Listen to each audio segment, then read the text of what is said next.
When the second trial begins, the arena turns into a slaughterhouse. Most of the candidates panic, but our MC Onseol stays calm, backed against the wall like he's watching a corpse being examined.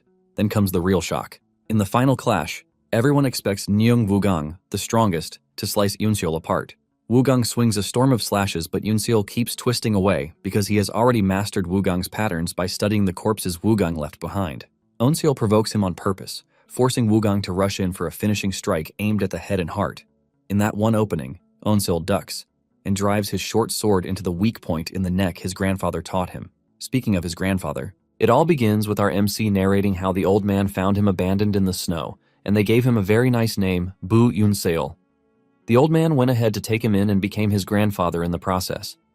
Apparently the old man is an undertaker, and Bu Yunseol also learned the way of undertaking from him. The old man showed him everything that it entails to be an undertaker, and Yunseol learned with passion. Even the old man complimented him, calling him a gift from the heavens. Everything was going very well for Yunseol and his grandfather until one fateful day. They were about to sleep when the old man noticed something sinister in the air, and he woke Yunseol up. He suggests that they play their usual game of playing the dead and see who can play it better. His grandfather promises to get him the clothes and sword he has always wanted if he can endure the game until sunrise. Onseol is glad to hear this, and he wastes no time agreeing to jump on the game. He slides into the small closet where he usually hides, and his grandfather urges him to stay there till the next morning. After closing the closet, the old man whips out his sword and steps outside the house to face the enemy lurking in the shadows. It turns out that the two are familiar with each other, and the enemy addresses the old man as Bu Jianyang, who was known as the seven-branched demonic blade. The enemy scolds Jianyang for leaving his position in the demonic palace as the vice master just to become trash in the woods. The dude unleashes his anger on Jianyang, but he is able to repel the initial attack while telling him that he became an undertaker not to become trash but to repent of his past sins. Jianyang then tells the dude that he is ready to surrender his life, but suggests that they take the fight elsewhere to avoid dragging innocent lives into their private affairs. The dude agrees to this, but warns Jianyang to get rid of any thoughts about him running. Moments later, Yunseol can no longer hold himself inside the closet and is forced to step out. Even though he wanted the promised gifts so badly, he couldn't take the cold. Yunseol is surprised when he looks around to see that his grandfather is nowhere to be found, which is usually not the case. He steps outside the house to see what appears to be damage in the ground, and this is when he realizes that something might be wrong. He frantically dashes into the woods, and to his dismay, he finds his grandfather barely holding on to life. Jianyang's back is against a tree, and he is missing both arms and eyes. Onseol rushes over to his grandfather with loads of questions going through his head. With tears in his eyes, he asks his almost dead grandfather what happened, and all the man could do was apologize. The old man lets Onseol know that he is about to die, but urges him not to continue on the path of being an undertaker. In addition, he tells Onseol to forget about avenging him, but Onseol screams out in disagreement, saying he can't forgive those who did this to Jianyang. Onseol lets Jianyang know that the only reason he is going to let go of a quest for vengeance is if he dies alongside him. As he is about to lose whatever life force he has left, Jianyang makes a last request of Yunseol. He urges him to leave the location and go far away. Before finally crashing to the ground and dying, Jianyang lets Yunseol know that he enjoyed every moment that they spent together. Onseol can only watch in horror as his grandfather finally gives up the ghost, with his blood filling up everywhere. When he finally gets Jianyang's body back to the house, Onseol is burning with hatred and vengeance. He lets the old man know that he has no intention of listening to him this time around. He examines the body, and thanks to the knowledge he has gained from the old man while he was still alive, he is able to figure out that he lost both his arms at the same time. He could figure out the time of the attack move that was enacted to get the old man down. Everything from how Jianyang lost his arms down to his eyes, Onseol could picture it all. After putting everything together, he realizes that there is only one faction that could have delivered such a move, and this is the demonic faction. Onseol also figures out that the kind of move that was used was the Tianzhu yoga technique. After examining Jianyang's back, Onseol realizes that a type of hidden weapon that could shoot multiple projectiles at once was employed during the attack. He also noticed that Jianyang's undertongue and nails are discolored, which is a clear sign of poisoning. Putting all of these together, Onseol figures out that the attacker was someone from the demonic faction who has learned the Tianzhu yoga technique and possesses a high-caliber weapon that causes poisoning. Since there cannot be many people of the same trait and technique, Onseol is determined to find the person who did this to his grandfather. Onseol wastes no time embarking on his vengeance journey, and he is soon seen signing an agreement paper. While signing the papers, one of the instructors urges him to be damn fast about stamping it. But Onseol leaves him dumbfounded when he tears open his thumb to stamp the papers with his own blood. Onseol has dedicated himself to vengeance since his grandfather died, and he doesn't see himself taking any other path aside from this. This is all the more reason he is signing up for the competition, as he sees it as the first step to enacting his revenge. In this world, the Murim is controlled by the Orthodox and the unorthodox sects, and they have been keeping each other in check. The Orthodox sects are led by the Murim Alliance, since they are advocates for justice.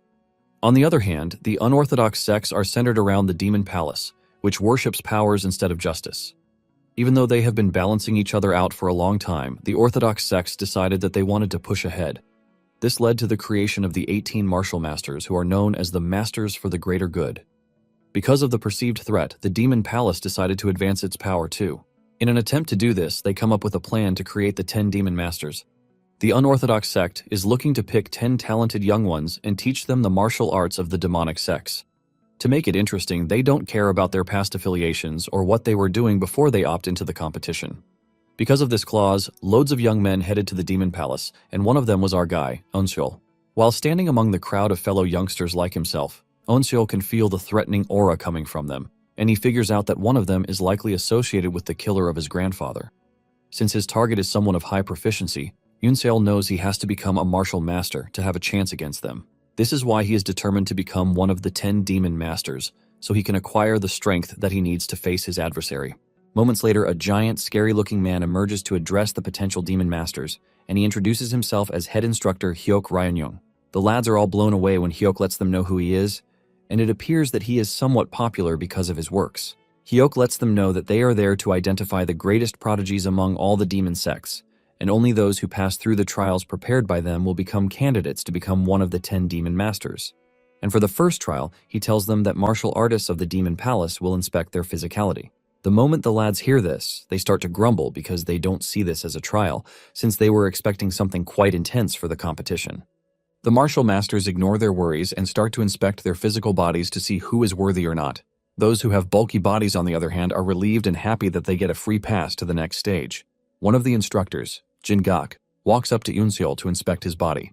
The moment he touches his body, he thinks to himself that Eunseol is dead. He wonders why Eunseol decided to participate in the first place, but he notices the terrifying killing intent emanating from Eunseol's body. Nonetheless, Jin-gak figures out that it would be disastrous if he allowed Eunseol to pass on to the next stage. Because of this, he doesn't allow him to go through, and Eunseol is not surprised. He already knows that he has no chance of passing because he doesn't have the physical body, since all he has been doing all his life is looking after corpses. However, Eunseol is convinced that they have not gotten to the end yet.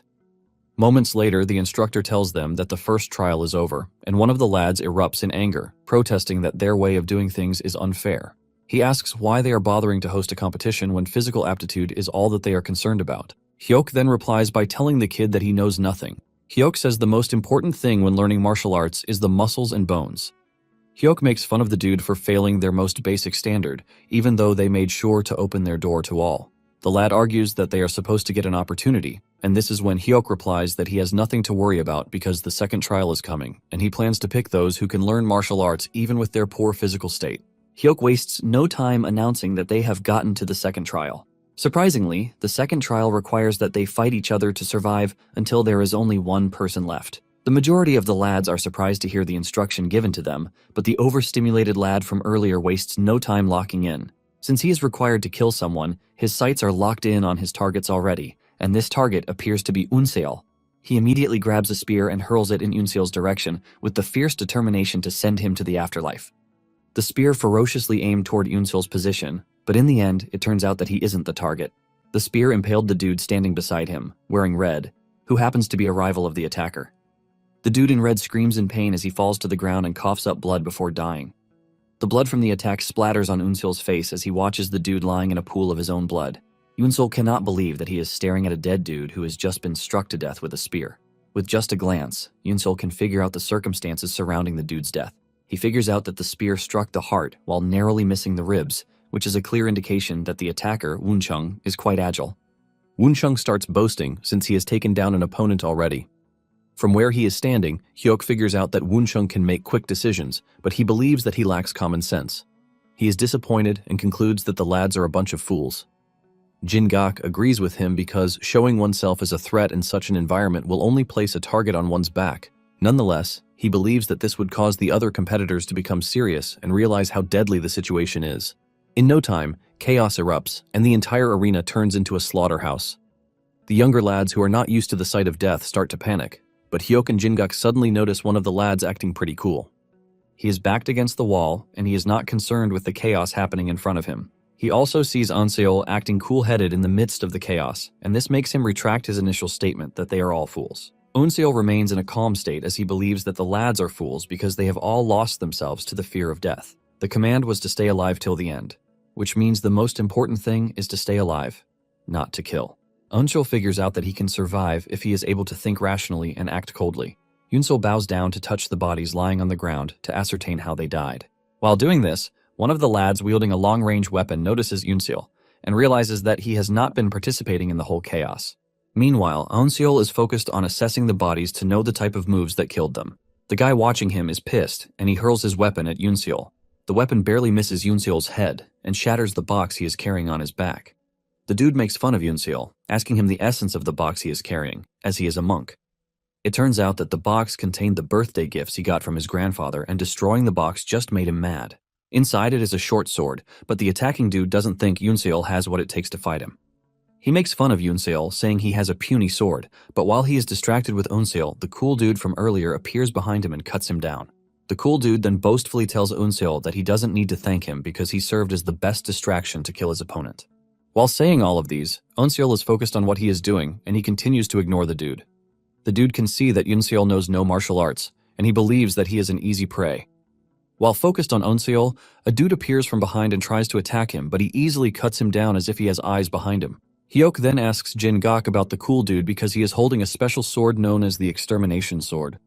He wants to know why he is carrying the legacy sword of the Black Soul, which was hailed as the strongest wanderer swordsman. Jin-gak reveals that the dude's name is Nung Wugong, and there are reports that he discovered Black Soul's secret manual, accompanied by his sword. Apparently, Wugong trained using the manual, making him the sole disciple of Black Soul.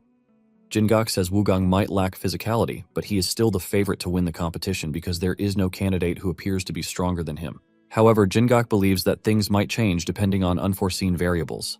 After the chaos settles down, Wugong and Onseol are the last surviving candidates, and Wugong expresses his shock that Onseol was able to make it to the end. Wugong boastfully tells Onseol that he will be considered a candidate of the 10 Demon Masters if he kills him, so he is eager to do that already. Even though Onseol knows that he is going up against what appears to be the strongest guy in the arena, he doesn't look scared as he maintains his usual cold expression, and this is because he has found out what his weakness is. Onseol arms himself with his short sword with the confidence that he can actually win the fight. Wugong decides to play with Onseol a little by swinging his sword at him while delivering several slashes at the same time. Surprisingly, Onseol is able to dodge all of the slashes without sustaining a serious injury to his body. Hyuk and Jin-gak are watching this from afar, and even though it looks like Onseol is getting trashed, they can see that Onseol was able to twist his body enough at the end of each strike to avoid a fatal wound. It suddenly dawns on Jin-gak that Onseol has mastered Wugong's attack patterns by examining the corpses that he left behind. Jin-gak is blown away by the level of observation that Onseol possesses. Onseol decides to provoke Wugong by telling him that his sword skills are trash because all he has done is slice his flesh and cause no real damage.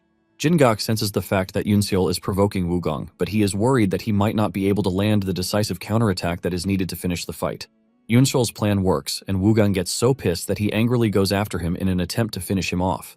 As Wugong dashes toward Onseol figures out that he has just one chance, and he is able to figure out what to do thanks to the corpses that he has examined. He has noticed that Wugong's finishing strike instinctively aims for the opponent's vital points, which are the heart and head. Since this is the case, Onseol already cooked up a plan in preparation. Just as Wugong's sword is about to reach him, Onseol bows down, ultimately dodging the incoming attack, leaving Wugong pretty open to Onseol's attack. In the past, his grandfather had told him about the specific position in the neck that is vulnerable to almost all martial artists. Even a child can take down a martial artist if they strike the acupoint with precision and the required strength that is needed to puncture the area. This is the exact position that Onseol is targeting, and without realizing it, Wugong has exposed himself for Onseol's short sword to push through. With no room to react, Wugong finds his neck hanging from Onseol's short sword, with his blood pouring out excessively. In the end, Wugong's body crashes to the ground, leaving Onseol as the sole survivor of the battle. Jin-gak and Hyuk are both shocked to see this, as it turns out to be the unexpected variable that Jin-gak was talking about. Hyuk was disappointed that Wugong died to Onseol because he had high expectations, since he was using the sword arts of the Black Soul. Nonetheless, Hyuk has no choice but to declare Onseol as the winner of the second trial. Yoonseol suddenly sees himself in a blank space with his grandfather standing in the distance. He excitedly rushes over to his grandfather, but his joy fades away when his grandfather turns around with no eyes. His grandfather frantically tells him that he can't see him, and a wave of reality immediately hits Onseol. Just then, Yoonseol jerks back to life and realizes that he is on a ship. He realized that he must have fainted from the loss of blood, but he realized something surprising. He knows that he suffered fatal injuries from the fight, but he is not feeling any pain from the said injuries. He realizes that he must have been treated by a high-level physician from the demonic palace. He also notices that the other dudes standing on the ship all look well-trained, and this is when it dawns on him that they must have been the ones who survived the first trial. Moments later, the latch above them opens, and Jin-gak appears, telling them to disembark because they have reached their destination, which is the next trial area called Hell Island. Jin-gak yells at the candidates, telling them to follow him as he leads them to a block of caves, which will serve as their living quarters. He tells them to discard their previous clothes and weapons and step out of the caves after they are done wearing the prepared clothes and swords. Apparently, they are allowed to pick a cave that they think would suit them best. In no time, Yoonseol has spotted what appears to be the best place that he can stay. On the other hand, two dudes are arguing over who should pick a particular spot, with both claiming that they have a right to it. A third party soon shows up, urging them to stop fighting over the caves because there are loads of nice spots for them to choose from. Deep down, Yoonseol is making fun of the candidates because none of them know what happened during the second trial, and they all have their guards lowered. Yoonseol notices that most of them are wearing expensive clothes, which is an indication that they might all be members of prestigious clans. Yoonseol finally figures out that the second trial was an avenue for them to weed out those whom they can kill. While he is busy standing and assessing the situation, Jin-gak appears behind him, asking him why he hasn't chosen a cave yet, because he has been rather sluggish since the start of everything. It turns out that Jin-gak has been interested in Yoonseol since the last trial, and he is waiting to see which cave he would pick. He urges him to pick quickly, and Yoonseol points to the cave with a small entrance. The cave also has mud spilling out of it, and one of the candidates makes fun of him for picking a cave befitting his status. On the other hand, Jin-gak is extremely impressed, and he considers Onseol nothing but a genius because of his choice. The cave might appear to be small, but that is just for the entrance, and the inside of the cave is large enough to train in. In addition, the tiny entrance helps to defend against intruders, and most people avoid the cave after seeing the entrance. But Jin-gak is pleased that Onseol gauged everything very well. Moments later, the candidates step out of the caves wearing their black attire, and they all gather to hear what Jin-gak has to say. Jin-gak explains that the Hell Island is home to 10 martial arts facilities, and they can learn one of the 10 demonic sects martial arts in each of the buildings. Apparently, they are free to learn all of the arts or focus on just one in particular. To add to this, they have the freedom over their schedule, as they can sleep, play, train, or do whatever suits them. Onseol is shocked to hear this because the second trial was nothing but a hellhole, and he doesn't believe that they are going to leave them to do whatever they want. The candidates waste no time debating which arts they are supposed to learn first. The majority thinks the Fire Rain Sword Sect's martial arts are the right choice, as they are considered to be the strongest. Yoonseol watches as they all run toward the Fire Rain building, which is considered to be the strongest sect. Onseol agrees that the Fire Rain is amazing, but doesn't think it would be helpful to him, since he has never learned martial arts before. He wastes no time figuring out the martial arts that would be more useful to him. Onseol then walks over to the Wandering Beast Pavilion, which is a ragged-looking building. Apparently, the sect has gone down the drain over the years, and they barely stand among the 10 demon sects. The only reason they are still maintaining their status is because of their history of producing a bunch of strong martial artists over the years. Yoonseol remembers his grandfather telling him about the sect some time ago. Suddenly, Yoonseol notices movements in the ground, and before he knows it, a head pops out of the ground. The dude asks him if he has come to the building with the hopes of becoming one of the 10 demon masters. It turns out that the dude is the master of the Wandering Beast Pavilion, Sa-woo. Yoonseol finally pulls himself together, and he tells Sa-woo that he has come to learn the martial arts of the Wandering Beast Pavilion. Sa-woo takes a quick glance at Onseol and sees how frail his body is. After assessing the situation, he tells Onseol to leave because he has no intention of teaching him martial arts. He lets Yoonseol know that he is a fragile kid and might just die from the training. Onseol tries to plead his case by telling Sa-woo that he has heard that he can survive anything if he learns the martial arts of the Wandering Beast Pavilion. Sa-woo expresses his shock that Yoonseol even knows about wandering martial arts since it is about to go extinct. Nonetheless, Sa-woo lets Yoonseol know that their martial arts are pretty difficult to learn, and this even applies to those who have considered themselves to be geniuses. Sa-woo says their martial arts starts with the modification of the body, and with the way he sees it, Onseol is just going to die in a day if he tries to attempt their training. He suggests that Yoonseol leave, but Yoonseol suddenly pulls a genius move by bowing to Sa-woo and thanking him for agreeing to teach him their martial arts. This is enough to tell Sawu that he is dealing with a crazy fellow, and this forces him to finally agree to become Yunseol's master. However, Sawu lets Yunseol know that he is only teaching him because the Demon Palace ordered him to. Sawu finally steps out from under the ground and tells Yunseol to start calling him Master Sa. Yunseol introduces himself, but Sawu stops him, telling him that he is just a trainee number 1. Without wasting time, Sawu suggests that they get started with the training, and he raises his hand while making a peculiar finger gesture. Yunseol is suddenly hit with a strong wave, and before he knows it, he realizes that he has gone blind. Before he starts to panic, Sawu tells him not to worry because he only sealed his vision temporarily, using one of the secret techniques of the sect. Sawu claims that this is a necessary step in learning the Wandering Beast Path, which is a basic martial technique of the sect. Yunseol is confused by all he just heard, and Sawu explains that the Wandering Beast Path is meant to heighten all of his senses and give him reflexes comparable to a beast's. Sawu reveals that the sect's martial arts are unlike the other sects because it varies depending on the person learning them. This is the reason the Wandering Beast Path, which is considered a basic technique, is also hard, causing just a few to learn it or master it. However, Sawu lets Yunseol know that if he can learn it, he is going to earn the senses of a wandering beast. Sawu confidently teases that most die before getting to this point. He then tells Yunseol that he will be back in about an hour and urges Yunseol to get used to being blind by then. After Sawu's departure, Yunseol realizes that he is wrong about something. He thought his other senses would become sharper since he had lost his vision, but it doesn't appear that way. He remembers Sawu saying it would take an hour for him to get back, and he realizes that it is a very long time on his path. He figures out that he has to adjust as quickly as possible because he is in a competition, and if he is suddenly ambushed in his current situation, he is done for. Yunseol immediately imagines himself getting ambushed, sending a sense of fear and adrenaline through his body that pushes him to jump from point A to point B. However, Yunseol loses, and he figures out that working on his balance is quite important, since he has lost his vision. An hour later, Sawu returns, hoping to see Yunseol running around the place in fear, but to his utmost surprise, he sees Yunseol jumping around, which is something quite unique. Sawu realizes that Yunseol is imagining a fake enemy, which is why he has adjusted to his lack of vision pretty quickly. Nonetheless, Sawu stands unimpressed, and he decides to test Yunseol. He swings his sword at him, telling him to try to evade it. The training between the two then continues, and 3 days later, Yunseol has gotten himself beaten up multiple times by Sawu. Sawu is surprised that Yunseol hasn't started questioning his training method, but is accepting it instead. Sawu then asks Yunseol why he is not saying anything or questioning his training method. Yunseol replies that Sawu had initially said the essence of the Wandering Night Pavilion's martial arts is reaching enlightenment, and because of this, he believes that there is a reason behind everything that he is doing. Sawu is impressed by Yunseol's answer, and he tells him that he is actually right with his answer. He then suggests that they continue their training.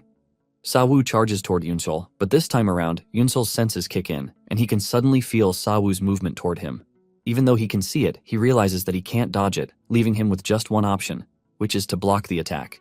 In the last second of the attack, Yunseol raises his sword, and he manages to block Sawu's attack before it lands. This shocks Sawu to his bones because he wasn't expecting Yunseol to be able to do this just after 3 days. Nonetheless, Yunseol's block was sufficient, and the attack still sent him on his arse. Just then, Sawu throws a bamboo bottle at him, telling him to drink the contents of the bottle.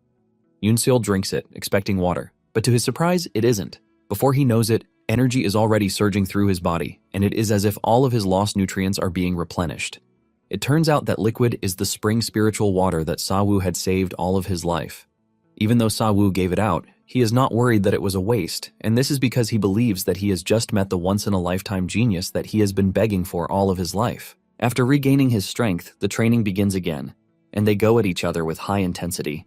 After swinging at each for a couple of minutes, Sawu suddenly stopped attacking and burst out laughing, as he had finally found what he was looking for the whole time. Suddenly, Yunseol realizes that he can see again, and with a voice laced with honesty, Sawu urges him to forget about becoming one of the 10 demon masters and become an official disciple of his sect instead. Sawu assures him that he will make him one of the top 10 strongest martial masters of the demonic faction in just 10 years if he agrees to this. When Yunseol hears this, he is heavily tempted by the offer because he doesn't think Sawu is lying, but then he remembers that his grandfather's killer is a skilled warrior. Because of this, Yunseol doesn't think he would be satisfied with learning just the Wandering Beast Pavilion's martial arts. Yunseol then humbly rejects the offer, telling Sawu that he wants to become a demon master. Sawu then tells him that he can forget about the fact that he can learn the 10 demonic sect's martial arts because it is even impossible for someone like the Grand Heavenly Demon Emperor, who has enough talents to create martial arts of his own. Sawu continues by saying every martial art is suited for a certain physique and a type of energy. Eunseol mentions that no matter how talented a person is, they can only learn 2 or 3 types of martial arts, which is why focusing on one martial art is the shortcut to becoming the strongest in the demonic faction. Even with all of his preaching, Eunseol shows no sign of changing his mind, leaving Sawu no choice but to back off. Even though he is disappointed, he tells Eunseol that he is going to teach him a different martial art. Eunseol is surprised to hear this, because he has only learned the basics of the Wandering Beast sect, and Sawu lets him know that the sect's arts are not transmitted through steps or theory. In addition to this, Sawu tells Eunseol that he has been practicing the wild beast path of his sect. This is when it dawns on Eunseol that all of the sword strikes that Sawu unleashed on him were actual forms of the wild beast path. Eunseol is extremely grateful for this, and he bows to Sawu, thanking him for his help so far. Sawu urges Eunseol to stop thanking him because it was merely the order of the Demon Palace. Eunseol, on the other hand, argues that he will never forget what Sawu did for him because he even gave him elixirs, but Sawu urges him to forget about it. Sawu mentions that this is how the Jianghu is, and it would be much better for him if he could forget about favors and grudges. With everything settled, Eunseol goes on his knees to bow to Sawu before finally leaving. Sawu watches him in shock and utmost respect as he walks away, wondering where such a gem came from. As Eunseol walks through the forest, he realizes that he is basically sensing everything going on around him, and he wonders if this is because he has learned the wild beast path. Because of how exhausting it is, Eunseol figures out that he has to find a way to control it, because he would never be able to rest properly if this continues. At that moment, he decides to suppress his senses as much as he can. He is able to get this done, and he realizes that there is a clear difference in what appears to be normal and his usual heightened senses. Eunseol then whips out his map to look at where he should learn next. It dawns on him that they are on a time-limited training, and he needs to hurry. After thinking over it very well, he figures out that he has to go to the demonic sect founder who rivaled the great heavenly demon emperor 700 years ago, and talking about this, he is the founder of the Fire Rain Sword sect. Because there might not be time on his side, Eunseol figures out that the strongest sect of the 10 demonic sects might be his only option. Upon arriving at the building, he realizes that it is quite exclusive when compared to the Wandering Beast Pavilion's martial hall. He knocks on the door, and the instructor from inside wonders who it might be. The instructor Jin-gak opens the door, and he is shocked when he sees Eunseol at the door. Eunseol bows to him, telling him that he has come to learn the martial arts of the Fire Rain Sword sect. Even Eunseol is shocked when he realizes that Jin-gak is a martial master from the Fire Rain Sword sect. Jin-gak tells Eunseol to follow him, and he lets him know that the candidates who entered earlier have already completed the elementary trial and have moved on to the intermediate trial.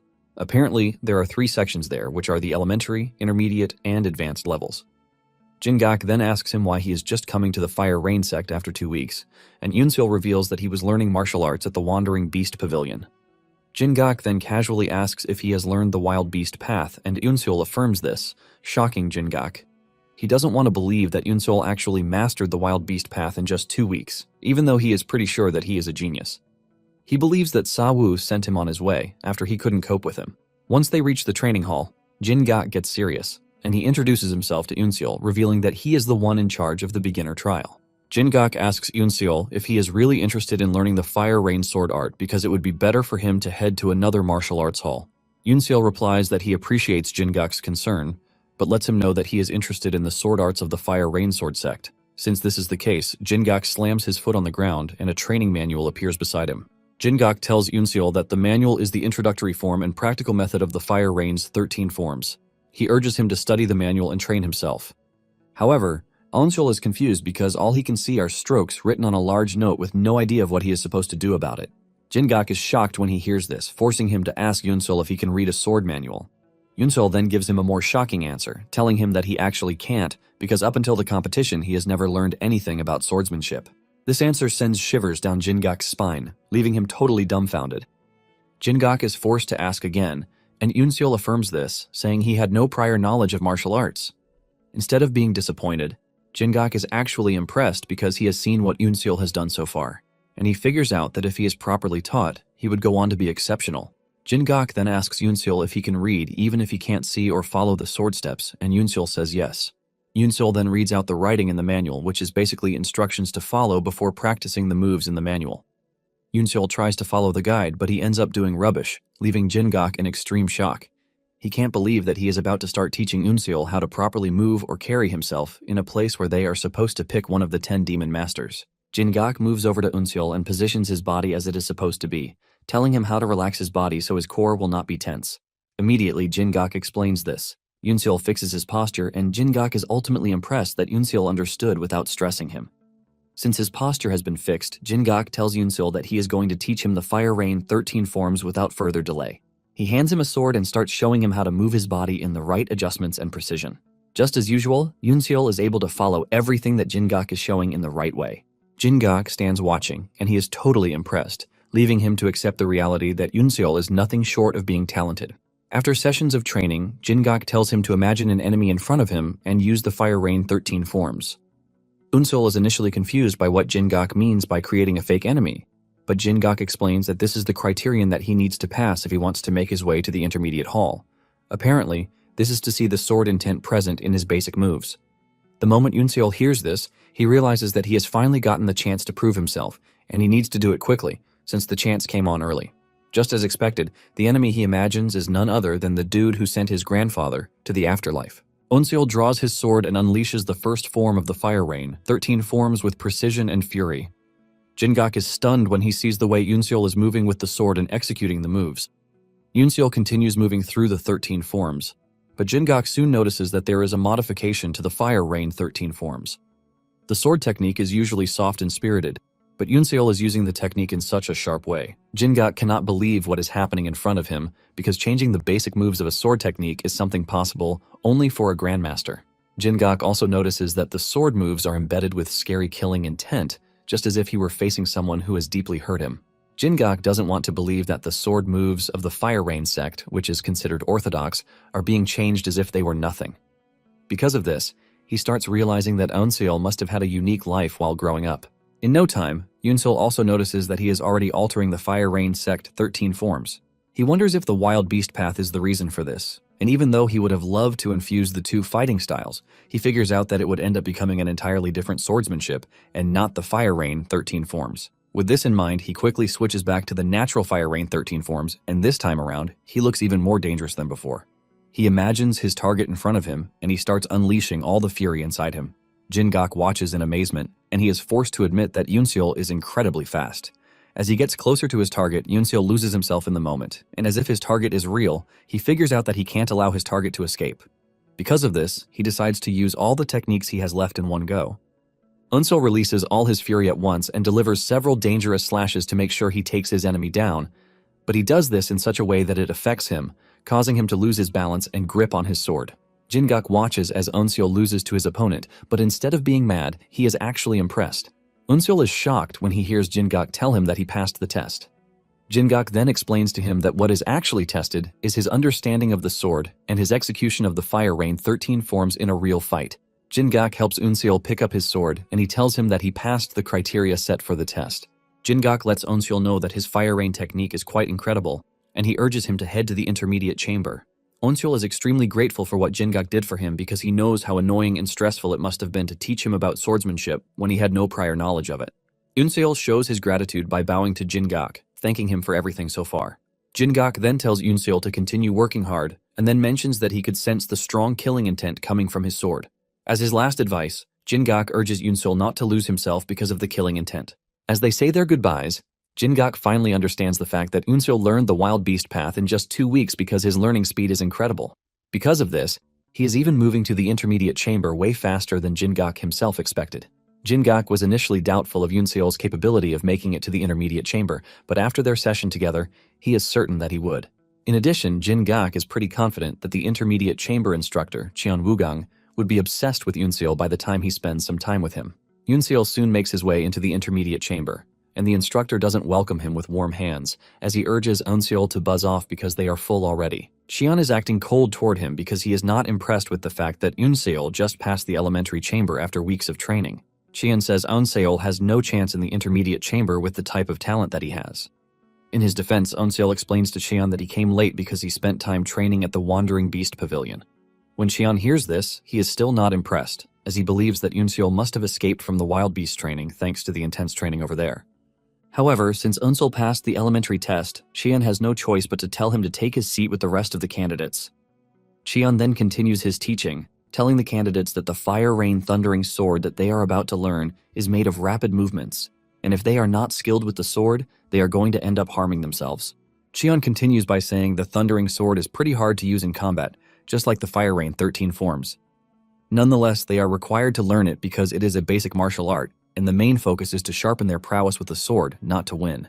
Cheon then calls forward one of the candidates, Bayok Hansung. For their practical purpose, Cheon tells him to pick an opponent to duel. Bayok smiles evilly before asking if he is allowed to pick anyone of his choice, and Cheon says yes. Just as expected, Bayok points to Yoonseol, saying he wants him as his opponent. Cheon wants to debate this, but Bayok reminds him that he already told him that he can pick anyone. Cheon still tries to fight the decision by asking Bayok how he plans to test his knowledge against someone who just joined the class. Cheon urges Bayok to pick someone else, but Yoonseol suddenly cuts in, telling the instructor that he is fine with it. Cheon is shocked to hear this, and Yoonseol tells Cheon that he learned how to use the sword from Jingak. Yoonseol says he believes that he has a better chance at learning if he practices against others. To Cheon, Yoonseol is only trying to protect his ego, but he is not going to stop him. Cheon then tells them to go ahead, saying he hopes that they can reach the advanced chamber. Bayok, on the other hand, considers himself the luckiest dude on the planet because he just got himself a rookie that he can trash in whatever way he likes. He is even planning to kill Yoonseol so he can show how skillful he is to the rest of the class. The two then arm themselves with wooden swords in preparation for the battle. Bayok commends Yoonseol for his bravery, but tells him that he needs more than bravery if he is going to survive in the Murim. Bayok wastes no time dashing toward Yoonseol, but Yoonseol easily dodges his attack. Bayok is impressed, but believes that Yoonseol won't be able to keep it up. He goes hard again, forcing Cheon to block his next attack with his sword instead of dodging. With the way their swords are hitting each other, Bayok can see that Cheon is truly a beginner, and this makes him even happier. Bayok continues having fun with Cheon and even unleashes the Thundering Sword technique, but Yoonseol remains calm-headed as he dodges everything that Bayok throws at him. At this point, frustration has started setting in, and Cheon can see this. He figures out that Bayok might not be skilled with the sword, but at the same time, Yoonseol is dodging everything as if he is predicting Bayok's moves. This starts to convince Cheon that Yoonseol might have truly learned the Wild Beast Path. Since he is a martial artist, he knows how difficult it is to learn the Wild Beast Path even though it is just a basic technique. Because it is usually learnt by experienced martial masters, Bayok doesn't want to believe that Yoonseol has learned it in just 2 weeks. Cheon decides to make everything serious, and he tells Yoonseol that the duel is not only about dodging because he is watching to see their sword skills and to also test their reflexes. Upon hearing this, Yoonseol decides to get serious with Bayok, and he goes after him with the Fire Rain 13 forms. However, Bayok doesn't feel any form of threat from the technique because it appears to be slightly different from the 13 forms. He is confident enough to think he can actually dodge the slash with little to no effort. However, he soon realizes that he might actually be wrong because the sword technique comes at him so hard that he finds himself struggling. Several questions start running through Bayok's head as he wonders if Yoonseol was intentionally testing him with a variant of the 13 forms just so he can mock him. He also wonders if Yoonseol is doing this to get noticed by the instructor so he can be automatically promoted to the advanced chamber. Realizing that with the way things are going, he is going to be disgraced, Bayok decides to tap into another sword style, the Asura sword style. He delivers the blood-shattering strike in an attempt to finish off Yoonseol in one go. Apparently, the sword style is a lethal move of the Asura sword sect, and since Cheon didn't restrict the type of sword styles that they can use, he cannot stop the fight. Suddenly, Cheon notices that even with the fact that Yoonseol is going up against a dangerous fighting style, he has maintained his balance. The thought of Yoonseol actually learning the Wild Beast Path crosses his mind yet again, even though he still doesn't want to believe. Yoonseol continues dodging the attacks coming at him, forcing Bayok to resort to an even deadlier technique, the Bloody Wind Warping Moon. Even Cheon is dumbfounded when he sees this, and he watches in horror as Bayok leaps into the air toward Yoonseol. Everything happens so fast, and by the time everything becomes clear to everyone, Yoonseol's sword is pushing toward Bayok's chest with the help of the Fire Rain 13th form. Yoonseol looks pretty cool as he retracts his sword, and Bayok coughs up blood before crashing to the ground, seemingly appearing to have died from Yoonseol's strike. Everyone's eyes light up in shock and horror as they all try to digest the fact that Bayok might actually be dead. Yoonseol walks away to return the training sword, and Cheon stands over Bayok's body to see that he is truly dead because he got hit in a very vital spot. Cheon then turns to Yoonseol, asking him if he has always been a disciple of the Wandering Night Pavilion, but he says no. Cheon is forced to ask him if he truly mastered the Wild Beast Path in just 2 weeks, and Yoonseol replies that all he did was learn the basics of the whole thing. Cheon smiles in disgust when he hears this, since what he just witnessed doesn't appear to be basic in any way or form. He teases Yoonseol, asking him if he has been taught how to learn too. Yoonseol tries to defend himself, but Cheon cuts him off, telling him to clean up the mess he made. Grumbling soon erupts among the candidates, who believe that it is wrong that Yoon-seol committed murder during a normal sparring session. They all expect him to be punished for this, but Cheon quickly clears up their mistake.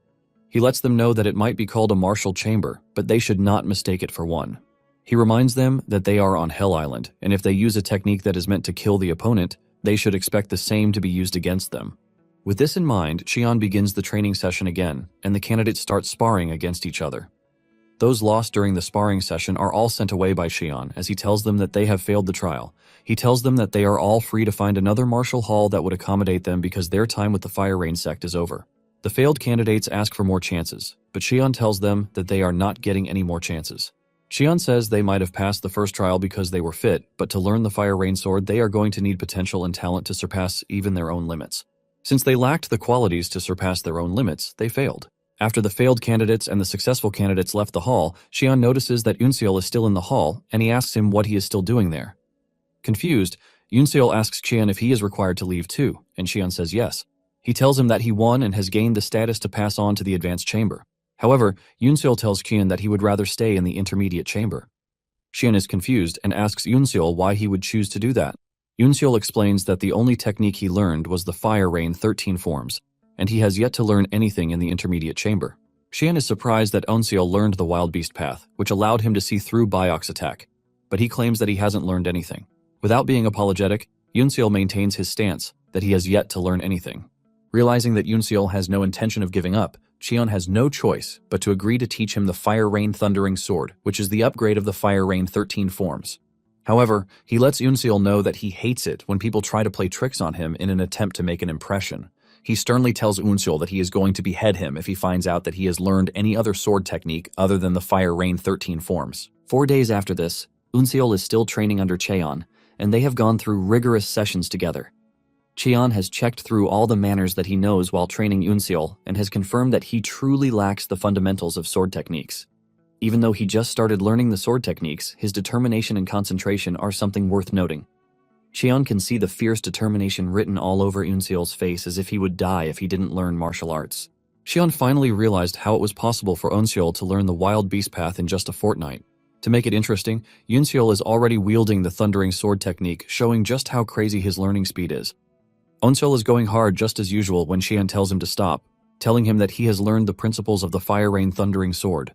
Yoon-seol is skeptical when he hears this, and Cheon explains to him that the Fire Rain Thundering Sword is a sword technique that quickly twists the body around to help take on several moves. Cheon mentions that the moves are not something he can actually use in a real battle. However, Cheon has noticed that Yoon-seol is trying to use all the techniques in real life, as if he is trying to end someone's life. Yoon-seol is confused because he believes that one learns sword techniques to be able to use them in real life. Cheon admits that killing intent is needed in the demonic arts, but at the same time, when aiming for a higher realm, the Fire Rain sword abandons the killing aspect. Cheon tells Yoon-seol that he has to get rid of the murderous intent stuck in his head, or else he would end up creating a martial art that would harm him. It finally dawns on Yoon-seol that Cheon is practically saying the same thing that Jin-gak told him. Cheon confesses that he has also lived with killing intent in the past, which forced him to kill all those who stood in his way. However, this made him lose honor and pride, and his martial prowess came crumbling down. Cheon continues by saying the techniques are meant to kill and might give the illusion that it will take one to a higher realm, but in reality, it is actually an obstacle that stands in the path of swordsmanship. As if talking to his son, Cheon lets Yoon-seol know that he has to let go of his killing intent.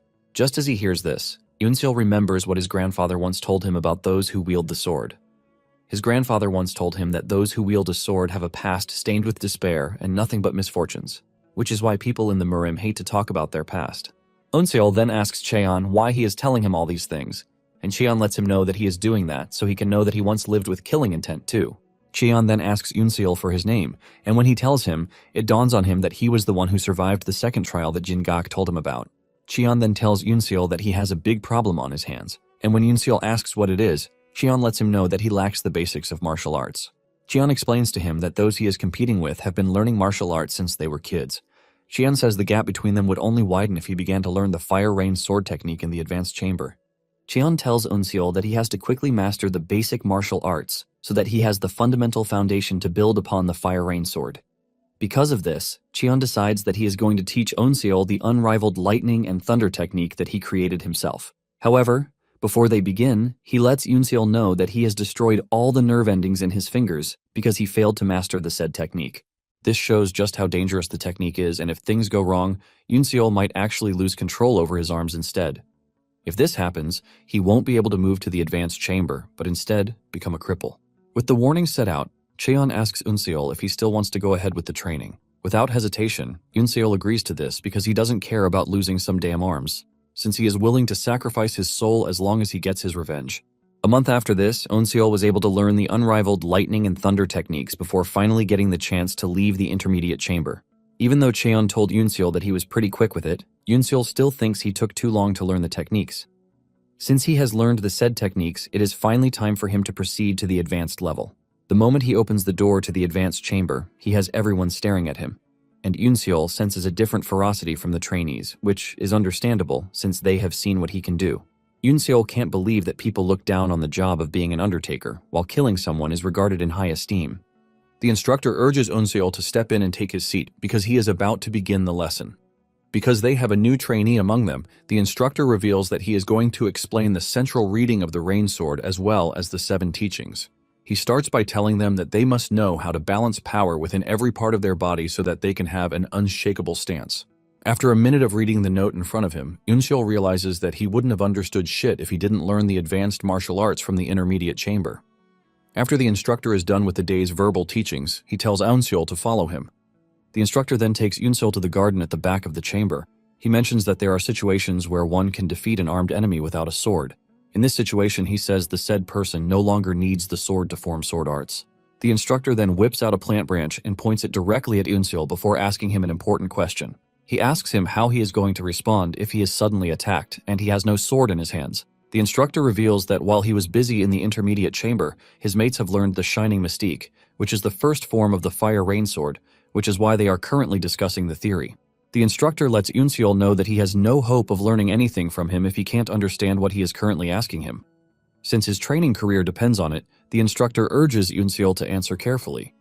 Yoonseol then takes a deep breath before replying that if he is lacking a sword, he will simply use his opponent's sword. Without wasting time, he tries to grab the plant branch from the instructor, but before his hand can even reach one of the leaves, the instructor vanishes and appears behind him. The instructor scolds Yoonseol, telling him that his answer is too hasty. Yoonseol, on the other hand, is not concerned with what the instructor just said because he is busy wondering when the instructor got behind him. Yoonseol tries going after the instructor again, but the result remains the same. Yoonseol soon finds himself getting frustrated because he can't predict where the instructor will move to. Yoonseol wasn't expecting to easily catch him, but at the same time, he couldn't believe that he couldn't even follow his movements at all. Yoonseol is now worried because he knows that he has no chance in the advanced chamber if he fails to impress the instructor right there and then. Yoonseol then comes to the conclusion of using the wild beast path to its full potential, even if it is just once. With his mind set on this, he jumps toward the plant branch, but just as he is about to touch it, he is sent flying backwards by the instructor. Yoonseol crashes into the ground, looking totally disappointed, but before he can start wallowing in his failure, the instructor dashes toward him and pats him on the shoulder. The instructor laughs out loud before telling him that he has passed the test. Yoonseol is shocked when he hears this because he couldn't even touch the old man, which leaves him confused about how he actually passed the test. The instructor ignores his question and tells him that he is going to learn the Shining Mystique technique starting the next day. He urges him to come early and even earlier than his mates. Yoonseol is pleased to hear this, and he thanks the instructor for his grace before finally taking his leave. As he walks away, the instructor stares at the plant branch in his hand, and a bunch of the leaves fall off. Unknown to Yoonseol, he was actually able to reach the leaves, but the instructor was wise enough to send him flying to make it seem like he failed. The instructor is extremely impressed, and he admits that he is expecting great things from Yoonseol. Later on, Yoonseol is walking through the woods when he starts thinking of circulating his chi instead of resting, since a fight might as well break out anytime. Suddenly, he notices multiple presences behind him, and thanks to his wild senses, he is able to figure out how many are out there. 5 dudes soon appear behind, and they all look pissed. They tell Yoonseol that he has been acting pompously since the intermediate chamber, and they are there to teach him a good lesson. The 5 boast about how they are called the 5 peak swords because they are geniuses, and they are there to kill him. Instead of engaging in baseless arguments with the 5, Yoonseol leaves his sharp senses turned on, and with this, he is able to figure out that there is one more person lurking in the shadows. Just as the 5 are about to make their move, a scary dude appears behind and knocks out the ringleader. He crashes to the ground from just a strike, and this sends fear down the spines of the others. They turn around to see the attacker, who turns out to be a strong trainee known as Seo Jinha.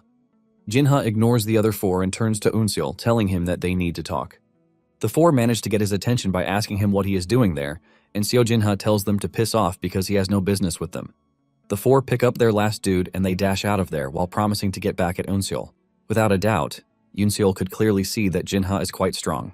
Once Jinha confirms that the four are gone, he turns to Unseol to ask him a seemingly important question. He points his sword at him and asks him who he is, and the question leaves Unseol confused. Earlier that day in class, the instructor had called Unseol out to try out his technique. Unseol grabbed his sword and took in a deep breath before he started swinging his sword with precision. After swinging for a couple of minutes, he finally stops, and the aftermath of his move is clear cuts in the ground. Even the instructor is impressed because Unseol has somewhat embedded the technique with killing intent. After he is done showcasing his prowess, the instructor calls the next trainee, who turns out to be Seo Jinha. As he steps onto the stage, he walks past Unseol, and he looks absolutely menacing. When it is time for Jinha to show off the first technique of the Fire Rain Sword, he changes it and displays a technique that is a perfect counter to what Unseol just displayed. Unseol had seen this as a clear warning. Now that he is standing face to face with Jinha, Unseol asks him what he meant by who he is. Jinha screams at Unseol, believing that he is only playing dumb to the question. Jinha reveals that he is well aware that not everyone is there on the island because they want to become one of the 10 Demon Masters. The moment Unseol hears this, reality starts to dawn on him. He realizes that the opportunity to learn the 10 demonic arts is quite amazing, but everything was rushed and appeared to be badly executed. He then figures out that the opportunity is serving two purposes, and one of them is a trap laid out to catch something. With a calm and genuine voice, Unseol asks Jinha if there is a spy on the island. With the way he asked the question, Jinha could see that Unseol wasn't lying. Jinha then sheathes his sword, saying Unseol is not the person he is looking for. Before leaving, Jinha tells Unseol to stop acting out of line, because if he continues getting on his nerves, he might just kill him. After Jinha leaves, Unseol realizes that there is a lot more going on beneath the surface than he thought. Unseol figures out that it is normal for him to have missed some things, because he has been solely focused on training. Unseol decides to push any thoughts of distraction out of his mind because no matter who it is, he will end up fighting them in the end. Not long after this, the instructor tells the trainees that they have come to the end of their training. After giving them a farewell speech that also counts as a motivational speech, he wishes them luck on their adventure in the Murim. Suddenly, the bell goes off. And while the trainees are wondering what is happening, the instructor tells them to head to the Stone Mountain, which is located in the center of the island.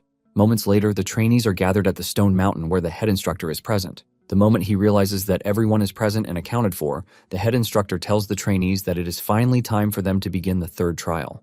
The majority of the trainees are confused when they hear the head instructor talk about the third trial because they were all expecting him to say the second trial. The only person who actually knows the real deal is Unseol. Jin-gak then informs the trainees that all of the living quarters will be closed very soon, and they won't be able to return to the chambers until they have picked the 10 Demon Masters. He urges them to grab whatever it is that they need inside the caves before they are closed.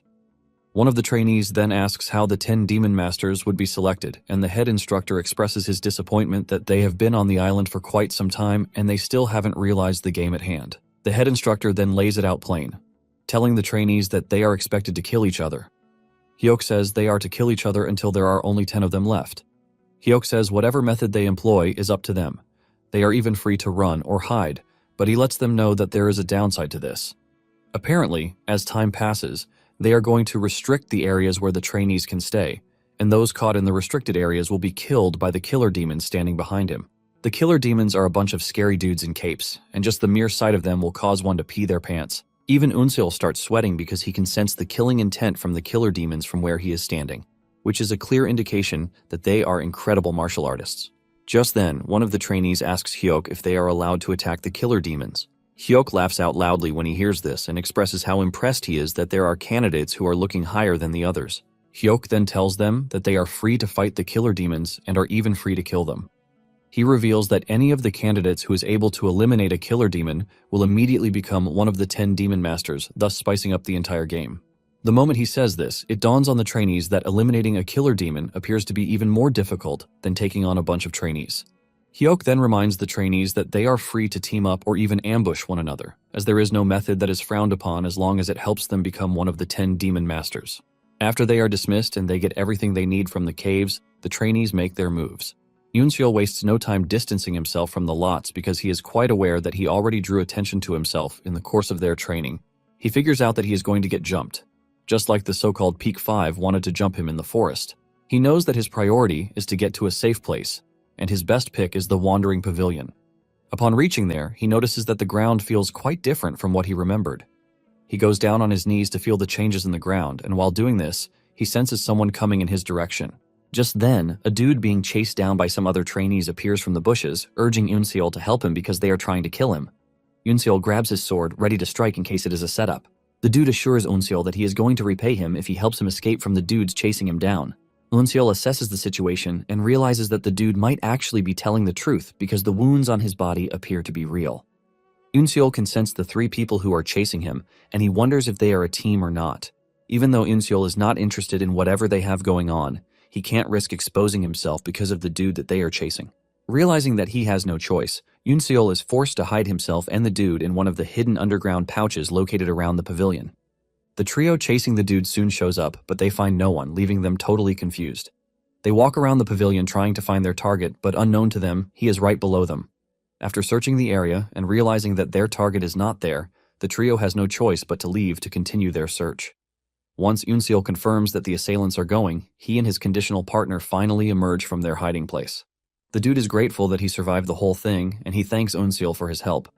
While he is busy thanking Yoon for his help, Yoon is busy assessing the situation. Yoon figures out that Sa-woo must have prepared a new set of holes for him to help him hide. While he was hiding, he could sense the wild beast path's sensations expanding, going farther than normal. He could basically sense everything inside the dirt just as if he was seeing it. He realizes that Sa-woo must have wanted to teach him the path that uses vibration. His conditional partner finally introduces himself as Gyum Chil-young, and he is from the Blood Sect. Gyum asks to know Yoon name, but he just ignores him. Yoon is not ready to sit down, and he starts heading to his next location. Gyum urges him to stop, and he asks him if he can join him just to be safer. Gyum says he sees Yoon as a trustworthy person since he helped him escape earlier. Yoon remains silent, and Gyum decides to take his silence as a yes. With excitement written all over him, he runs after Yoon like he is a lost puppy, ultimately becoming his partner. After walking for a couple of minutes, Yoon puts his hand on the ground to feel the earth's vibrations. With the help of this, he is able to figure out that there is a fight going on ahead, and he suggests that they take a different route to avoid the battle. Gum is blown away when he sees what Yoon can do, and he urges him to teach him how to do it, but our guy just ignores him and continues walking. Suddenly, Yoon hears one of the fighters talking about how determined he is to avenge his fallen comrades. The moment Yoon hears this, it sends a familiar feeling down his entire body. He realizes that the guy is also pursuing the feeling of revenge just as he is. Gyum notices the sudden change in Yoon, and he asks him what is happening. But before he can talk further, Yoon lets him know that they are taking a detour. It turns out that Yoon doesn't want to avoid the fight again, but wants to be actively involved in it. As they approach the battle area, a trainee is perfectly hidden on a tree branch, and the moment he notices Yoon, he makes his move. However, Yoon easily blocks his attack, shocking the dude, who thought he had the upper hand. He frantically asks Yoon how he was able to stop the forbidden ultimate concealment technique when he is not an assassin. Yoon ignores his question and replies with a fatal slash cut to slice him in two. Yoon admits that the assassin technique would have been a pain in the ass if he hadn't learned the wild beast path. Since the fight is still ongoing, Yoon thinks of helping the trapped dude get rid of the assassins so he can tell him how it feels to accomplish revenge. Just as they are about to finish him off, Yoon appears out of nowhere and attacks them. The sudden attack shocks them, giving Yoon the edge as he delivers his devastating slashes. However, one of the assassins appears right behind Yoon and almost cuts his head off, but Yoon dodges the strike. Before he knows it, Yoon finds himself surrounded, but they still pose no threat to his ferocity. He is able to cut them down, leaving just one dude. While he is preparing to go up against the dude, the trapped guy thirsting for vengeance emerges from behind to kill the last assassin. Having cut down the last assassin, he lets off a huge smile that he was able to accomplish his vengeance. Suddenly, he crashes to the ground before Yoon even gets to ask him anything. Gyum emerges from the bush where he is hiding, asking if the fight is over. Yoon ignores him and bows beside the dude to check him out. This is when Gyum finally shows his true colors as he tries to stab Yoon from behind. However, Yoon is not one to be easily fooled, as he blocks the attack before it even reaches him. Gyum is stunned when Yoon blocks the attack, as he wasn't expecting it. Yoon pushes him backwards, while blaming him for depriving him of his chance to ask the burning question in his mind. Gyum is not concerned about whatever question Yoon has, but he is more concerned about how Yoon was able to figure out that he was going to betray him. Onseol then reveals that he already knew from the very start. While they were in the underground shelter, Onseol had seen that Goom was hiding a bunch of hidden weapons under his clothing. In addition, he was not able to move properly because his body was stiff, thanks to the weapons on his body. Onseol confesses that he only kept Goom around because of curiosity. He wanted to know if the art of deceit would help him in the future. Guillaume hears this and loses his mind, believing that Yunseol is spewing nonsense because he considers his acting the perfect one. He throws his weapons at Yunseol, but he blocks everything pretty easily, making life harder for Gum. Fear starts creeping through his body with the realization that Yunseol might actually be able to predict his moves. Before he knows it, Yunseol's speed gives him the edge and he reaches Guillaume in no time, delivering a cut to his shoulder. Yunseol then tells Guillaume that he might have the best hidden weapons, but they are basically useless if he can't hide them very well. Refusing to give up, Guillaume makes one last-ditch attempt in trying to finish Yunseol off with everything he has. Guillaume dashes toward Yunseol, but Yunseol shows him how superior he is by easily moving through him and cutting him down. After Guillaume is dead, Yunseol admits that the fight was tough on him, and he would have run into problems if he didn't know about the hidden weapons. He turns around to look at Guillaume's face, and it looks just like the regular death stare that most dying people have. On the other hand, the revenge dude has a calm and accomplished death face, and Yunseol wonders if he would have the same kind of face when he finally gets his revenge. Before leaving the scene, Yunseol picks up the guy's sword, which now gives him the chance to wield two swords. Meanwhile, there is an unknown entity hiding in the bushes, and they are watching Yunseol's every move. They have seen the way he fights and how dangerous he is. The unknown fellow admits that Yunseol is talented, but they believe he still has to upgrade his skills or else he is not going to survive on the island. The following day, Yunseol finds himself getting chased down by a bunch of trainees who want him gone at all costs. Yunseol has suffered several cuts to his body, but he keeps running because he can see that the assailants have no intentions of backing down. As he tries to get ahead, he is also trying to think of how to escape his current situation. And all the while, the head instructor and Jingak are watching from a mountain peak. The head instructor asks for updates, and Jingak tells him that out of the 86 trainees, there are 41 still alive. The head instructor is pleased that there are still 41 trainees left even after 3 days, and he concludes that the rest are skilled. He then decides that it is time to test their skills. Meanwhile, Yunseol ties his daggers together, and just as his assailants are about to close down, he throws it backwards to knock one of them back and gives himself a fighting chance again. Yunseol quickly figures out that he has no chance whatsoever if he continues fighting on the open field. It is at this moment that he decides to change the terrain of the fight to where he is going to have a bit of a chance. Yunseol runs straight for the Fire Rain sect building, but unknown to him, the head instructor has decided that the location is the next place he wants to restrict. Yunseol safely makes it into the building, and he leaves a trail of blood for his assailants to follow. They track him to a tight space and believe that they have cornered him until Yunseol appears behind them. He almost relieves the closest guy of his head, but he manages to block it, while alerting his friends that Yunseol is behind them. The dude boastfully tells Yunseol that they are not fools and would not fall for such cheap tricks. A fierce battle ensues between the two, but Yunseol is able to read his sword paths, giving him the chance to easily dodge the enemy's attacks. The moment he dodges the guy's attack, Yunseol gets the golden chance to deliver a counterattack, and he takes his chance. He swings his sword so hard that it slices his opponent's head off his neck. The rest of the crew gets really mad and tries to attack Yunseol all at once, but it soon dawns on them that the tight space is limiting their attack capabilities. Yunseol, on the other hand, has no problem whatsoever as he thrives very well in such tight positions. Yunseol gets the upper hand, making life hard for his assailants. After assessing the situation, Yunseol realizes that he has a chance of taking them all down if he engages them one-on-one. Realizing that Yunseol is just going to pick them off one by one if they allow him, one of the assailants frantically throws his whip weapon, forcing it to bounce off the wall. The whip almost catches Yunseol, but he manages to jump out of the line of fire at the last minute. Realizing that they have chased Yunseol out of the tight space, the rest of the assailants try to run out, but they run into a brick wall, who happens to be the team leader. He looks absolutely furious because the crew is trying to run away from a fight. The crew tries to defend their claims, saying they are not running but trying to reposition themselves. The captain ignores their excuses, and with just one swing from his weapon, he cuts their heads off, leaving blood splattering everywhere. He boastfully talks about how trashy his crew was, which was why he didn't want to roll with them in the first place. Now that the flies have been taken care of, Yunseol finds himself facing off against the captain of the team. He admits that Yunseol is skilled and then introduces himself as Wu Muncheong. He asks Yunseol what his name is, but Yunseol is more concerned about Wu's status. He wants to know if he is the leader of the team, and this pisses Wu off. He concludes that there is no need to exchange names since Yunseol is about to die at his hands. Wu swings his whip weapon at Yunseol to grab his sword, and before Yunseol can react, his weapon shatters right in his hand. Wu starts making fun of Yunseol, saying the Fire Rain sect only taught him one defense technique. This is when it finally dawns on Yunseol that the dude knows everything about his Shining Mystique technique. But the question of how he knows remains. Yunseol wonders if Wu has some sort of information network that he doesn't know about. Wu notices that Onseol is carried away with his thoughts, and he comes after him. Yunseol barely dodges Wu's attack, but watches as Wu destroys everything his weapon touches. Yunseol figures out that fighting Wu in an enclosed space is basically useless, so he decides to run to the main hall. Yunseol arms himself with his second sword and then prepares to engage Wu, but another swing from Wu pushes him backwards. Wu emerges from the dark space, talking about how disappointed he is that Yunseol is not giving him enough fight. He swings his whip at Yunseol, and before he knows it, he finds himself trapped by the whip. Wu makes fun of Yunseol, telling him that it is almost over for him. Yunseol realizes that he can actually block Wu's attacks using Shining Mystique, but the problem is that he doesn't have the power to project enough force to stop it. This is when it dawns on him that a totally different technique is needed, which is a destructive force strong enough to cut through steel.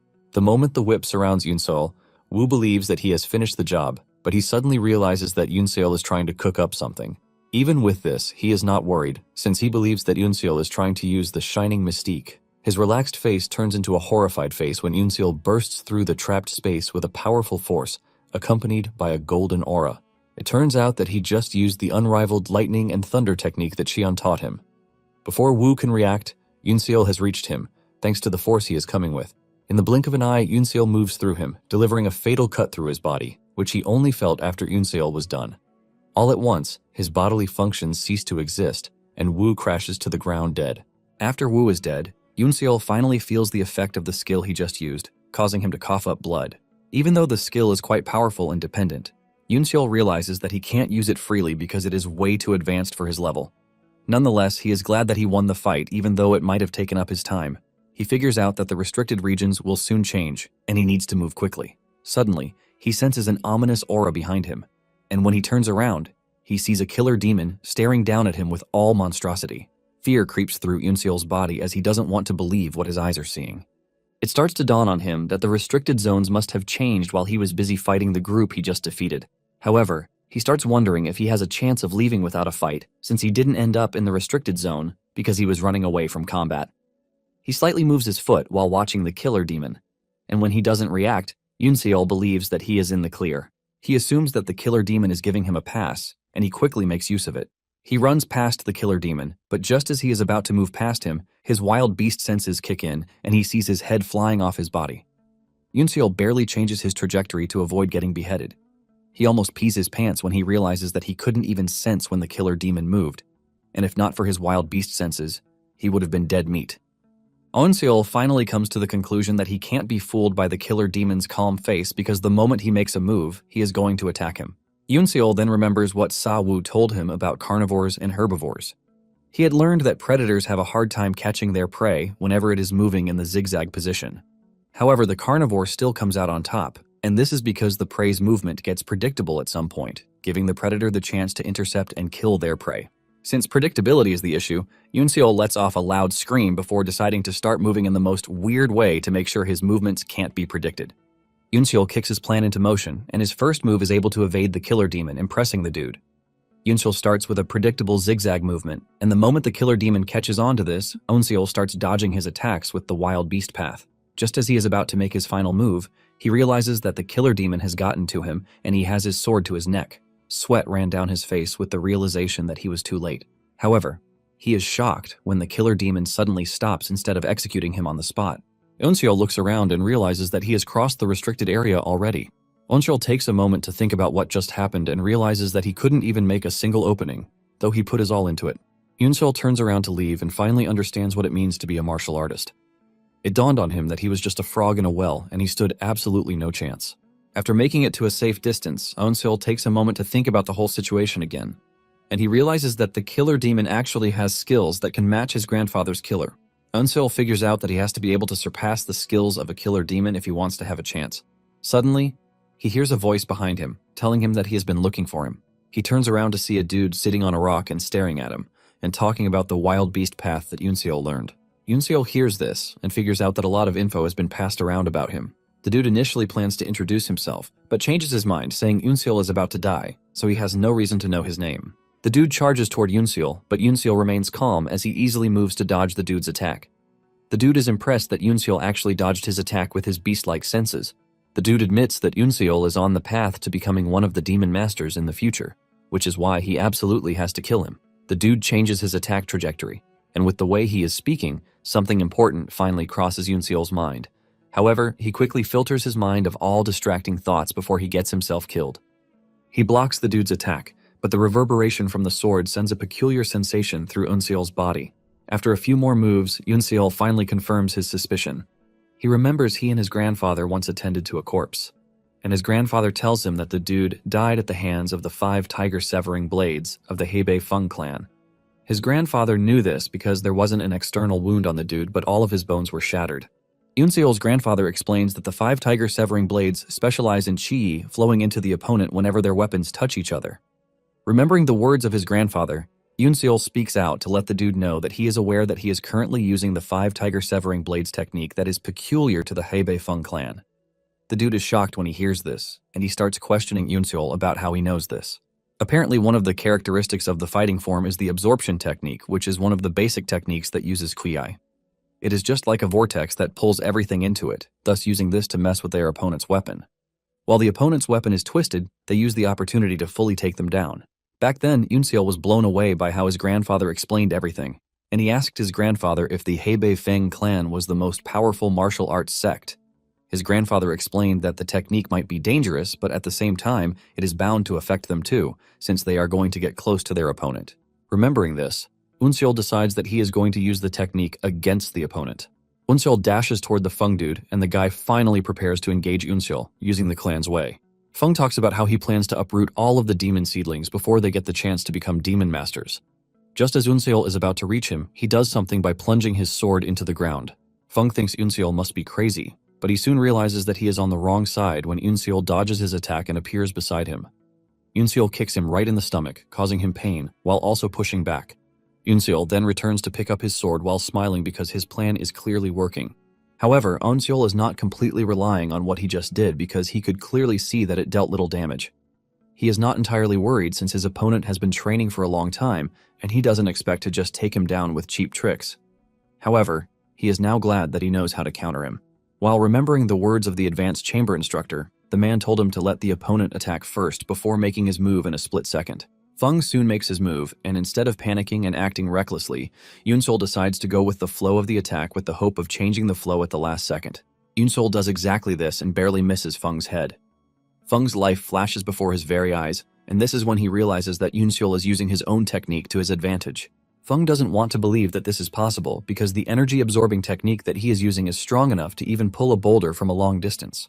Apparently, the technique is so strong that even expert swordsmen find it difficult to counter, which is why Feng doesn't want to believe that someone as young as Yunseal has what it takes to counter him. Feng then tries another attack, and this time around, he makes the absorption stronger, but unknown to him, he is just going to make Yunseal's sword faster. Yunseal gets the edge, and just as he is about to cut Feng dodges the strike because he was already expecting it. He catches Yunseal by surprise since he pulled back from using the energy absorption technique. He boastfully tells Yunseal that he doesn't need to use the energy absorption technique to kill someone like him. Feng dashes toward Yunseal while totally ignoring his absorption technique, but this is what Yunseal has been waiting for. The moment Feng gets closer to him, Yunseal makes use of the Fire Rain Sword First technique, Shining Mystique, to cut Feng down. Just like Yunseal's previous opponents, Feng is left in shock at the type of technique that Yunseal just displayed in front of him.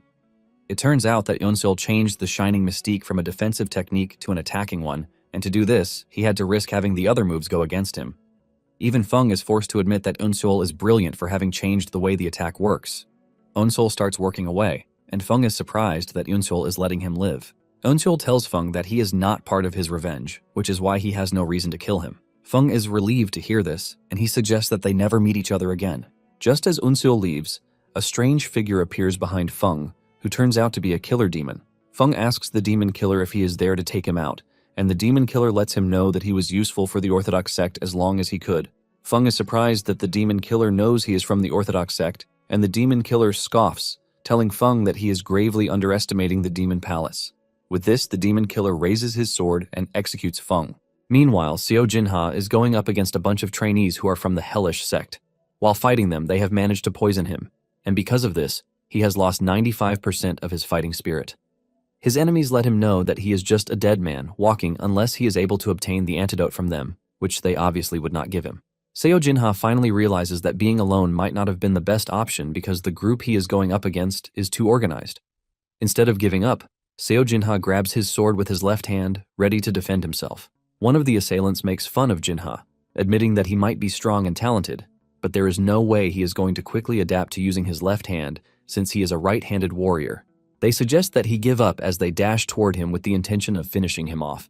Jinha tries to stand his ground, but to make things work, he gets hit with another poison needle again. With this, Jinha knows he is going to die in 10 minutes if he doesn't get himself the antidote to the poison. Realizing that there is no need to fight again, Jinha finally lets down his sword, waiting to be butchered by the incoming assailants. Suddenly, one of them drops dead before they can reach Jinha, and this is when they realize that there is someone else in the area. They are still trying to understand the situation when Eunseol appears behind them, looking all menacing and dangerous. Eunseol's swift and surprise attack helps him take down the assailants with precision. In no time, Eunseol is the only one standing amidst the number of corpses lying around the field. Fear sets in when Seo Jinha notices Eunseol walking toward him, and he tries to convince him to let him live because he is not a threat to him. Eunseol just ignores him and walks over to one of the bodies on the ground to search it. It turns out that Eunseol is concerned about the antidote, and the moment he sees it, he is relieved because he knows that it would help him when fighting against the trainees from the hellish blood castle.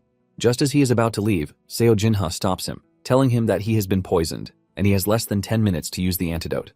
Eunseol turns around, and with a cold voice, he lets him know that his aim is to kill everyone, and Seo Jinha is not exempt. Eunseol lets him know that the only reason he is not cutting him down is that he is a dead man already.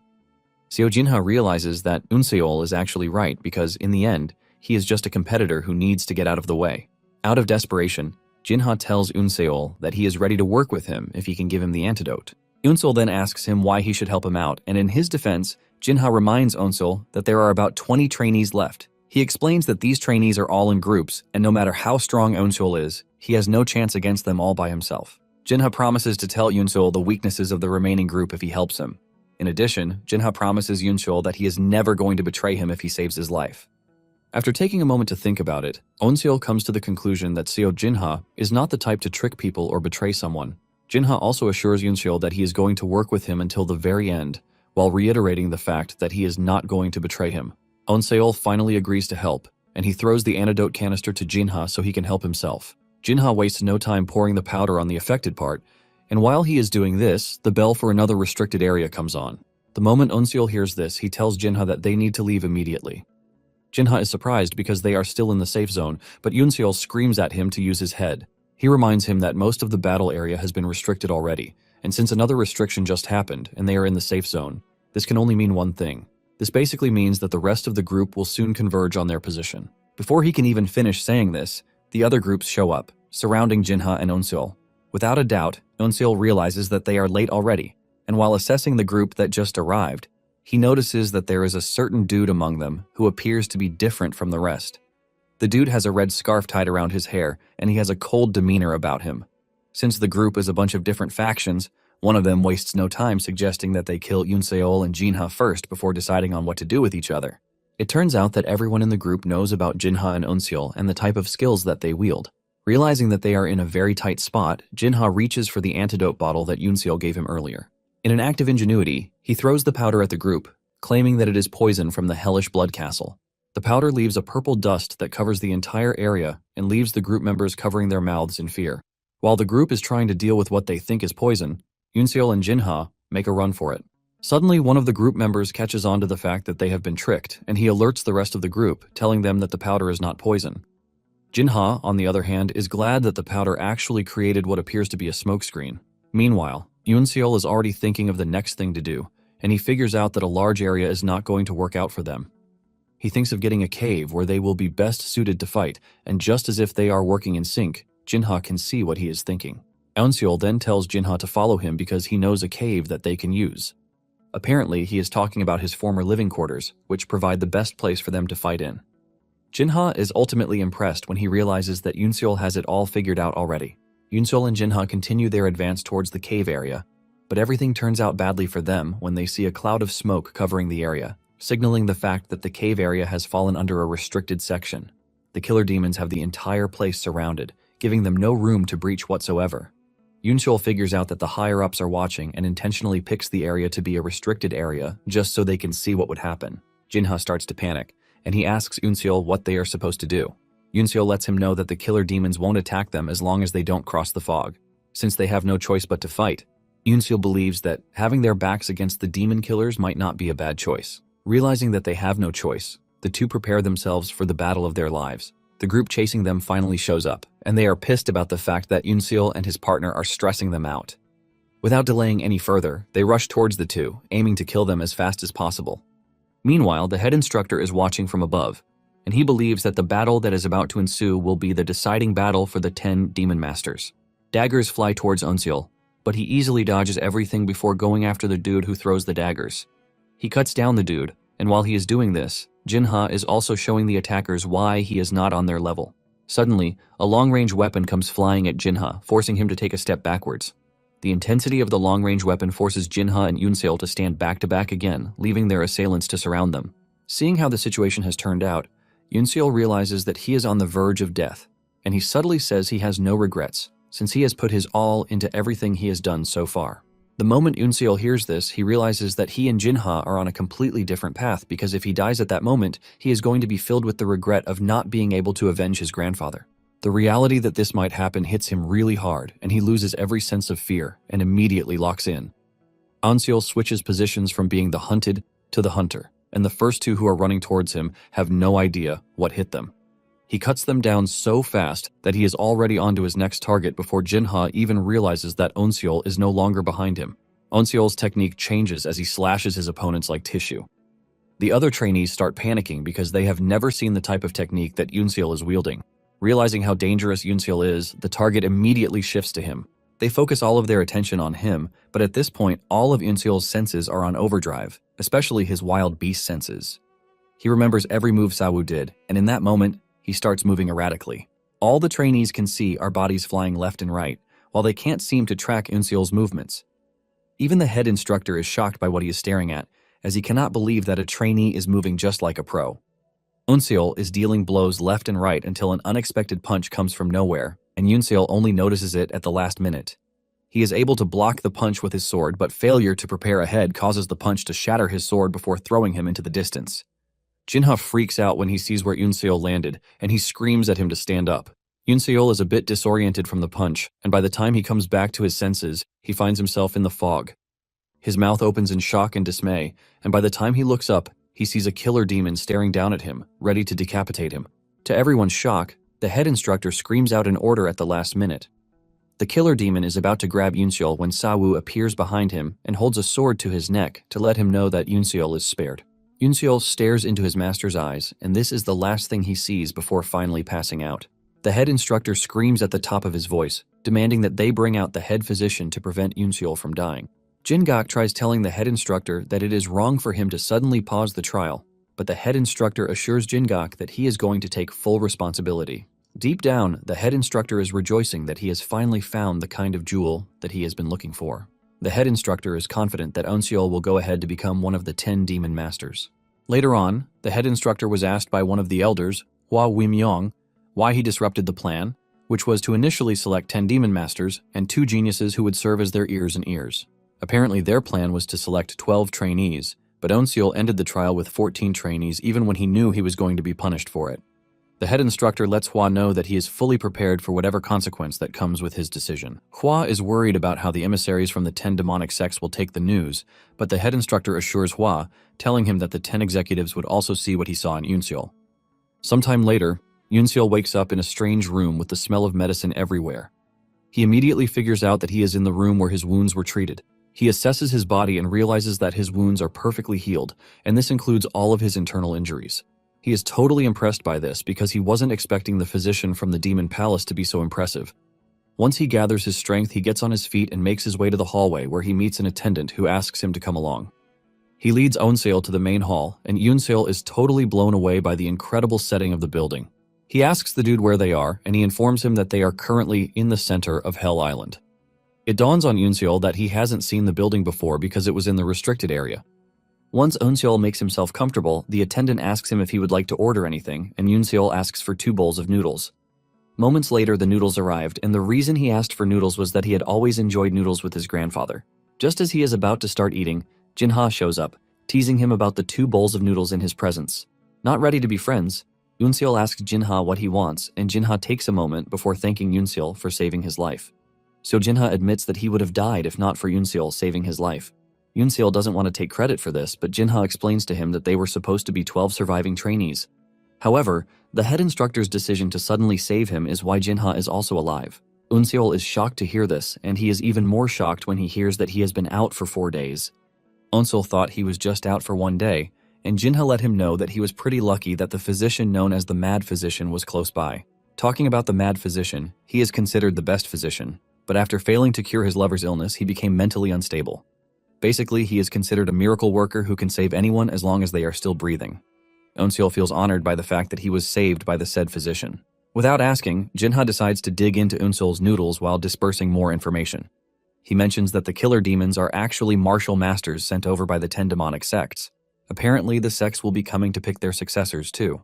Yoonseol then asks Jinha if he has any idea why he was saved by the head instructor. Jinha replies that he was just about to ask him the same thing because the head instructor was really eager for Yoonseol to be one of the 10 demon masters. Jinha believes that Yoonseol knows the head instructor before, or his sect has something to do with it.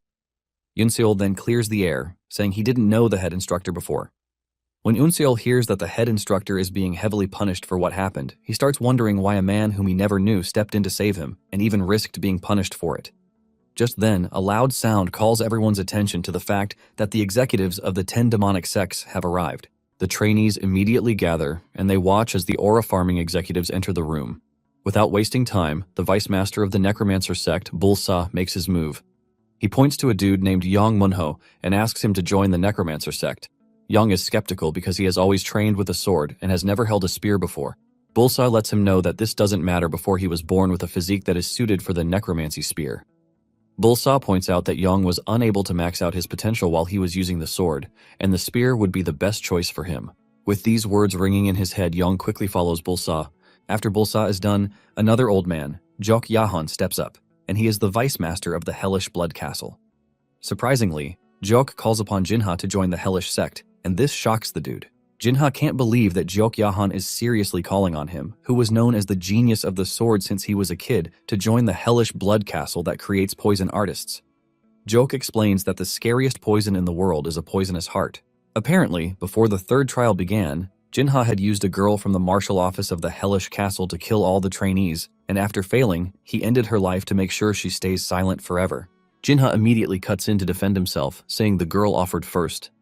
However, Jok lets Jinha know that he is not trying to blame him whatsoever because he appreciates the fact that Jinha is willing to kill many people to achieve his goals. Jok lets Jinha know that he cannot succeed in the Murim if he thinks that swordsmanship is his path. Jok is able to convince Jinha that his talent lies with the poison and not swordsmanship. After seeing how Yoonseol handled the sword, even though he just started learning, Jinha is convinced that he might truly not have the talent for swordsmanship. Because of this, he makes up his mind to head to the Hellish Castle, and Jok gladly takes him away. Just then, the strongest swordsman in the demon path, Wee Hyokgun, steps forward to make his pick. Wee is the most respected because he is the strongest, and the fact that he is from the Fire Rain Sword sect. Even Yoonseol can feel the pressure from Wee, and everyone else is on their toes because they are eager to see who he is going to pick. Wee shocks everyone when he calls on Yoonseol's name, telling him to follow him. Wee says he has heard a lot about Yoonseol, and because of this, he is excited to see what Yoonseol can do. Just as Wee turns around to leave, Yoonseol does the unthinkable by fearlessly voicing out that he is not interested in joining the Fire Rain Sword sect. Wee is forced to ask again just in case he is going deaf. Wee's rage bursts out as he cannot believe that Yoonseol just rejected a demon master. The aura from his body immediately sends Yoonseol to his knees, but Yoonseol manages to speak out, saying he has the choice to reject offers. Wee then asks him where he plans to go after he rejects his offer, and Yoonseol calmly says he would like to go to the Wandering Beast Pavilion. This only makes Wee even angrier, since the Wandering Beast Pavilion is considered trash and he believes that Yoonseol is trying to make fun of the Fire Rain sect. Wee continues to pin Yoonseol down with his terrifying aura, and Yoonseol finally realizes why he is regarded as the strongest swordsman in the demon path. Suddenly, Yoonseol feels a sense of relief, and when he looks up, he sees Sawu standing between him and the immeasurable pressure coming from Wee's body. This only makes Wee even angrier because he can't believe that a mere pavilion master is trying to stand in his way. The aura from Wei increases, causing Sawu a bit of discomfort. and he even reaches for his sword. Everyone watching this starts shitting their pants because they can't believe Sa Wu is really trying to unsheath his sword in front of the strongest man in the demon path. With a stern voice, Wei tells Sa Wu not to overthink his boundaries because he is close to Jin Gak. One of the vice masters quickly figures out that the trainees would all die if Wei gets mad and unsheathes his sword. He figures out that it is his job to quickly step in and make sure that the situation is diffused. Just as Wei is about to pull out his sword, the said vice master quickly steps in to push the sword back, while speaking to Wei in the most gentle way that he can. It turns out that the vice master is Dan Xian, and he is from the Wandering Beast sect. He urges Wei to let go of the matter just for his sake, and the rest of the elders present in the room subtly urge Wei to exercise patience. Wei takes a moment before finally making his decision, allowing the Wandering Beast sect to take Yunsul under their wings. Sa Wu quickly tells Yunsul that it is time for them to leave before Wei changes his mind again. Deep down, Yunsul knows the energy he felt, and he can sense the fact that Wei was going to kill him if he hadn't been stopped. After leaving the demon palace, Sa Wu commends Yunsul, saying he has improved, and Yunsul heaps praise on Sa Wu's teachings. Moments later, they arrive at the Wandering Beast Pavilion, which appears to be a lively village. Yunsul is shocked when he sees this because he was expecting a silent and serious environment, but everyone looks bright and happy. Dan notices the shock on Yunsul's face, and he tells him that they are unlike the other sects because they prioritize self-sufficiency instead. Yunsul notices that he can't see young people of his age in the area, and he questions this. Dan casually reveals that the young disciples they had either run away or died, thanks to their intense training. Dan then looks around, and he spots an old shack. He tells Yunsul that he will be staying in the shack, and if there is nothing that needs to be fixed in the shack, he asks him to get tools from the blacksmith, Wangul. After telling Yunsul where he needs to be, Dan tells Sa Wu that it is time for them to leave. Yunsul is surprised that Sa Wu is leaving, and he asks him if he is not staying in the village. Dan then explains that Sa Wu is just a secret pavilion master who has no right or power to stand up against the sword demon. Because he did that to protect Yunsul, he is going to be punished for it. Yunsul is shocked to hear this, but Sa Wu urges him not to worry himself because it is nothing but a light punishment. Sa Wu livens the mood by slapping Yunsul on the back, telling him not to fool around while he is away. After Sa Wu is gone, Dan tells Yunsul that he cannot call himself a disciple of the Wandering Beast Pavilion yet. Dan says Yunsul might have become one of the 10 demon masters, but this doesn't mean he is officially a disciple of the Wandering Beast Pavilion. The reason for this is that they don't accept weaklings as disciples of the Beast Pavilion. Yunsul then asks Dan what is required to be strong, and Dan casually says yes. Dan reveals that the sect doesn't have any stressful formalities like the other sects.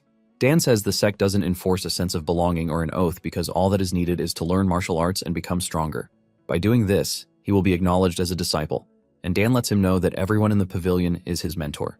However, it is still up to the masters to teach Yunsul what they know or not. The next day, Yunsul starts climbing a very tall rock known as the Iron Peak. Dan had told him the day before to climb the rock because there was someone waiting at the top who was going to teach him the best internal energy cultivation techniques. After struggling so hard and sweating gallons, Yunsul finally makes it to the top of the mountain. He is blown away when he sees a man who appears to be a monk waiting for him. The aura from the bald-headed man alone is enough to send him tumbling back, but Yunsul maintains his cool. He introduces himself to the man and states his business to him, and the man asks him if he is not satisfied with the cultivation technique he has learned already. Yunsul is confused when he hears this, and the man reveals that there is true qi emanating from his body. The man says the qi is so much that it appears Yunsul has been gathering it since he was young. Yunsul quickly clears the air, saying he has lived as a mortician all his life and has never learned any cultivation technique. The moment the bald-headed Saitama hears this, he reveals that there are only two possibilities for what Yunsul just said. It's either that Yunsul is a liar or he learned it in his dreams. Desperate to clear himself, Yunsul tells the man that he is not lying and he is free to check if he is.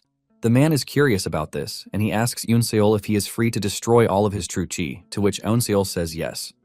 The bald-headed dude takes a look at Yunsul's body and he is shocked when he realizes that his body is brimming with true qi. But it is not circulating, which means he collected true qi into his lower dantian without having an energy technique. The bald-headed man doesn't think this phenomenon is possible, and he immediately grabs Yunsul closer, asking him fiercely who taught him how to collect true qi. Yunsul is confused by the question, forcing him to ask the bald-headed dude what he meant by this. The dude then asks him if anyone has ever taught him how to calm his mind or breathe in the past. Yunsul immediately mentions that his grandfather taught him a breathing technique before, and the man asks him to try it in his presence. Yunsul gets into position and starts doing the breathing technique, but the bald-headed dude is blown away when he sees this, because Yunsul is doing the technique while standing up. After he has seen enough, he tells Yunsul to stop and asks him again if his grandfather was the one who taught him. Yunseol confirms this, saying he taught him when he used to play dead with him, claiming that it was the best way to breathe in the coffin. The bald dude then tells Yunseol that the technique is not just for breathing, but it is also useful for collecting true Qi in the Dantian. It is basically a circulation and breathing practice, which is different from the internal energy techniques that would allow one to use the true Qi in their body. The bald dude lets Yunseol know that there is already 10 years worth of internal energy in his body. The dude then asks Yunseol for his grandfather's name, and Yunseol reveals that it is Bu Jianyang. The moment he says this, the bald dude lets him know that there is only one person in the Murim with the name, and he was once called the strongest swordsman in the Demon Path. He was also the former vice master of the Demon Palace, but Yunseol doesn't want to believe this because there is no way someone as influential as him would become an undertaker. The bald dude then mentions another peculiar detail, saying the breathing technique that Jianyang taught Yunseol is that of a Shaolin sect.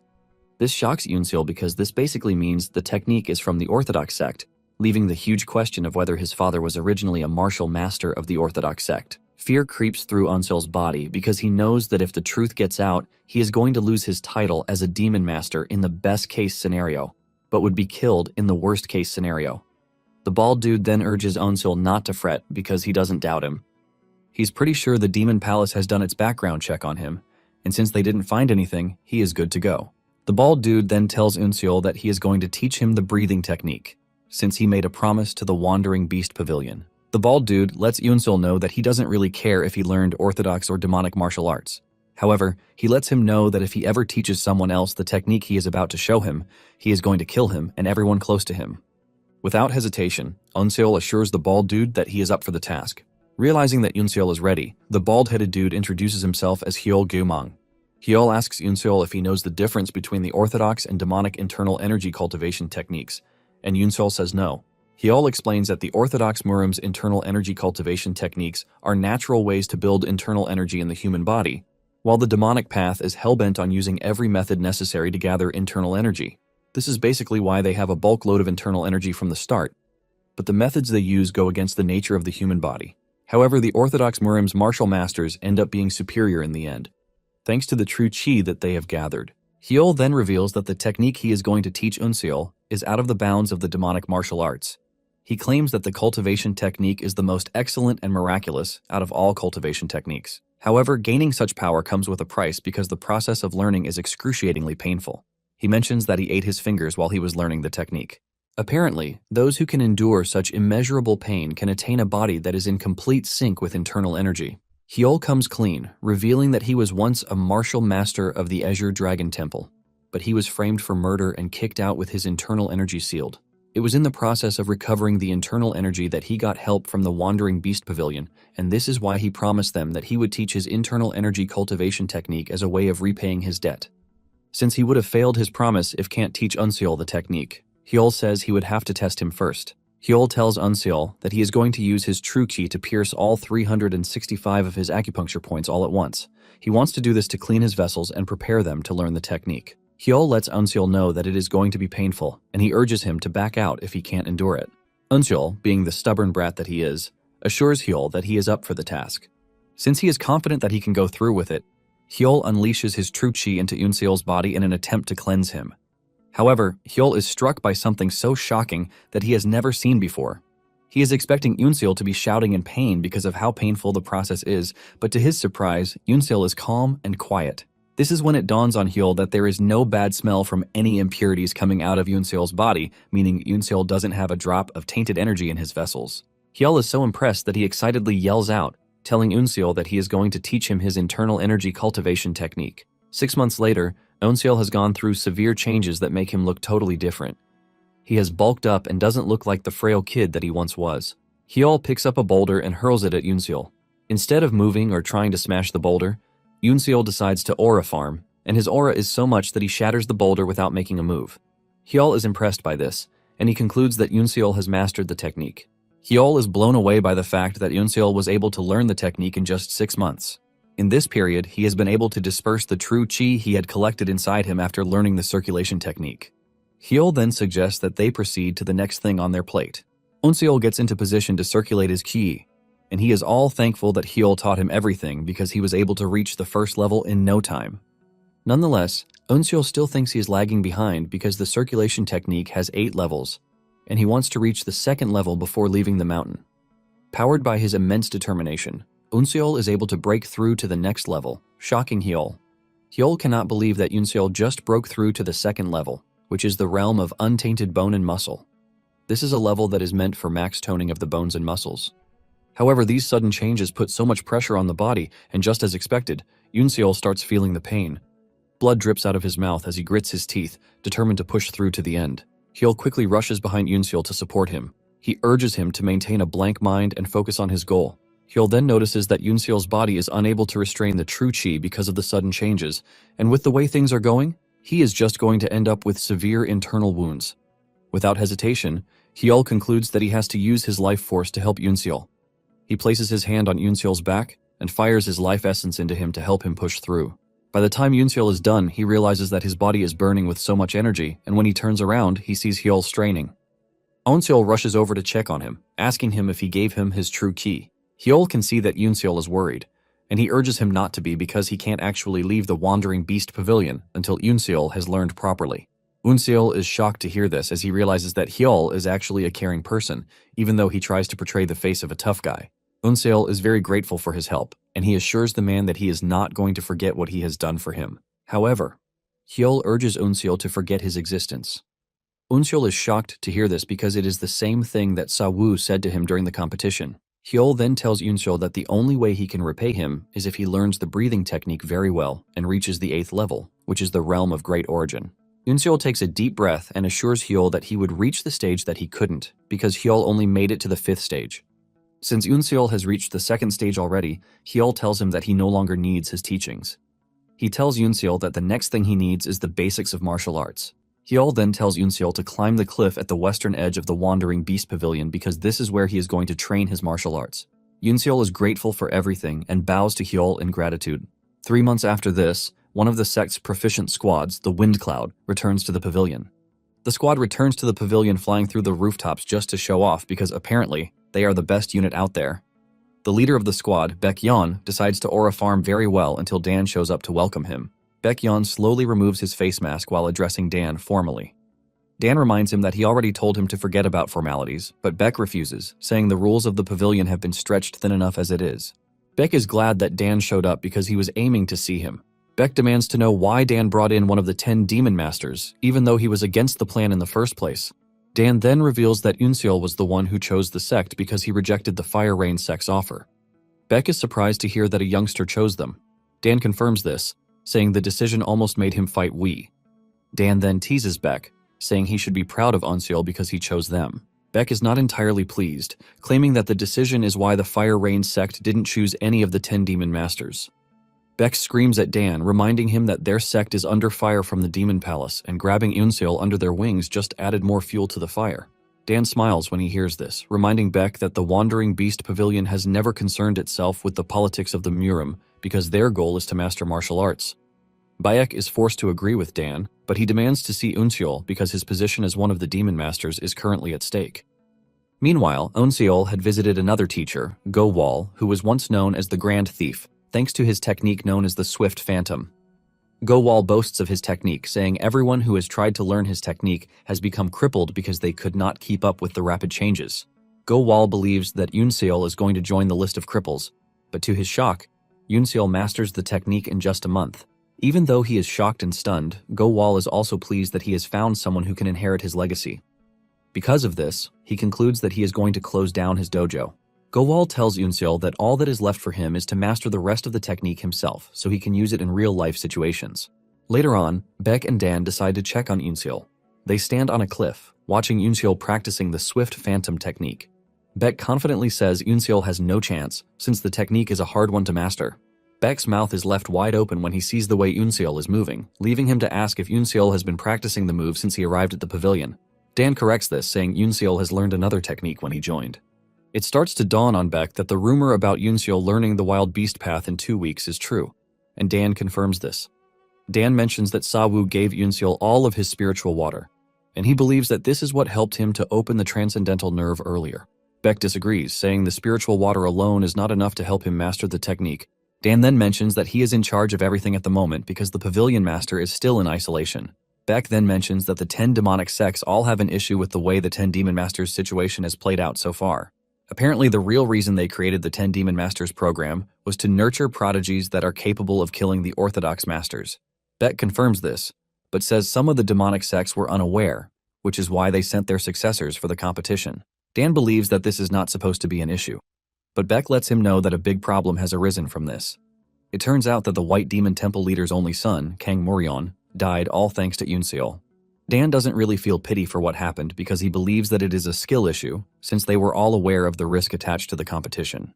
Beck adds that the White Demon Temple is not the only sect after Yoonseol's life, but the Fire Rain sect is also pissed.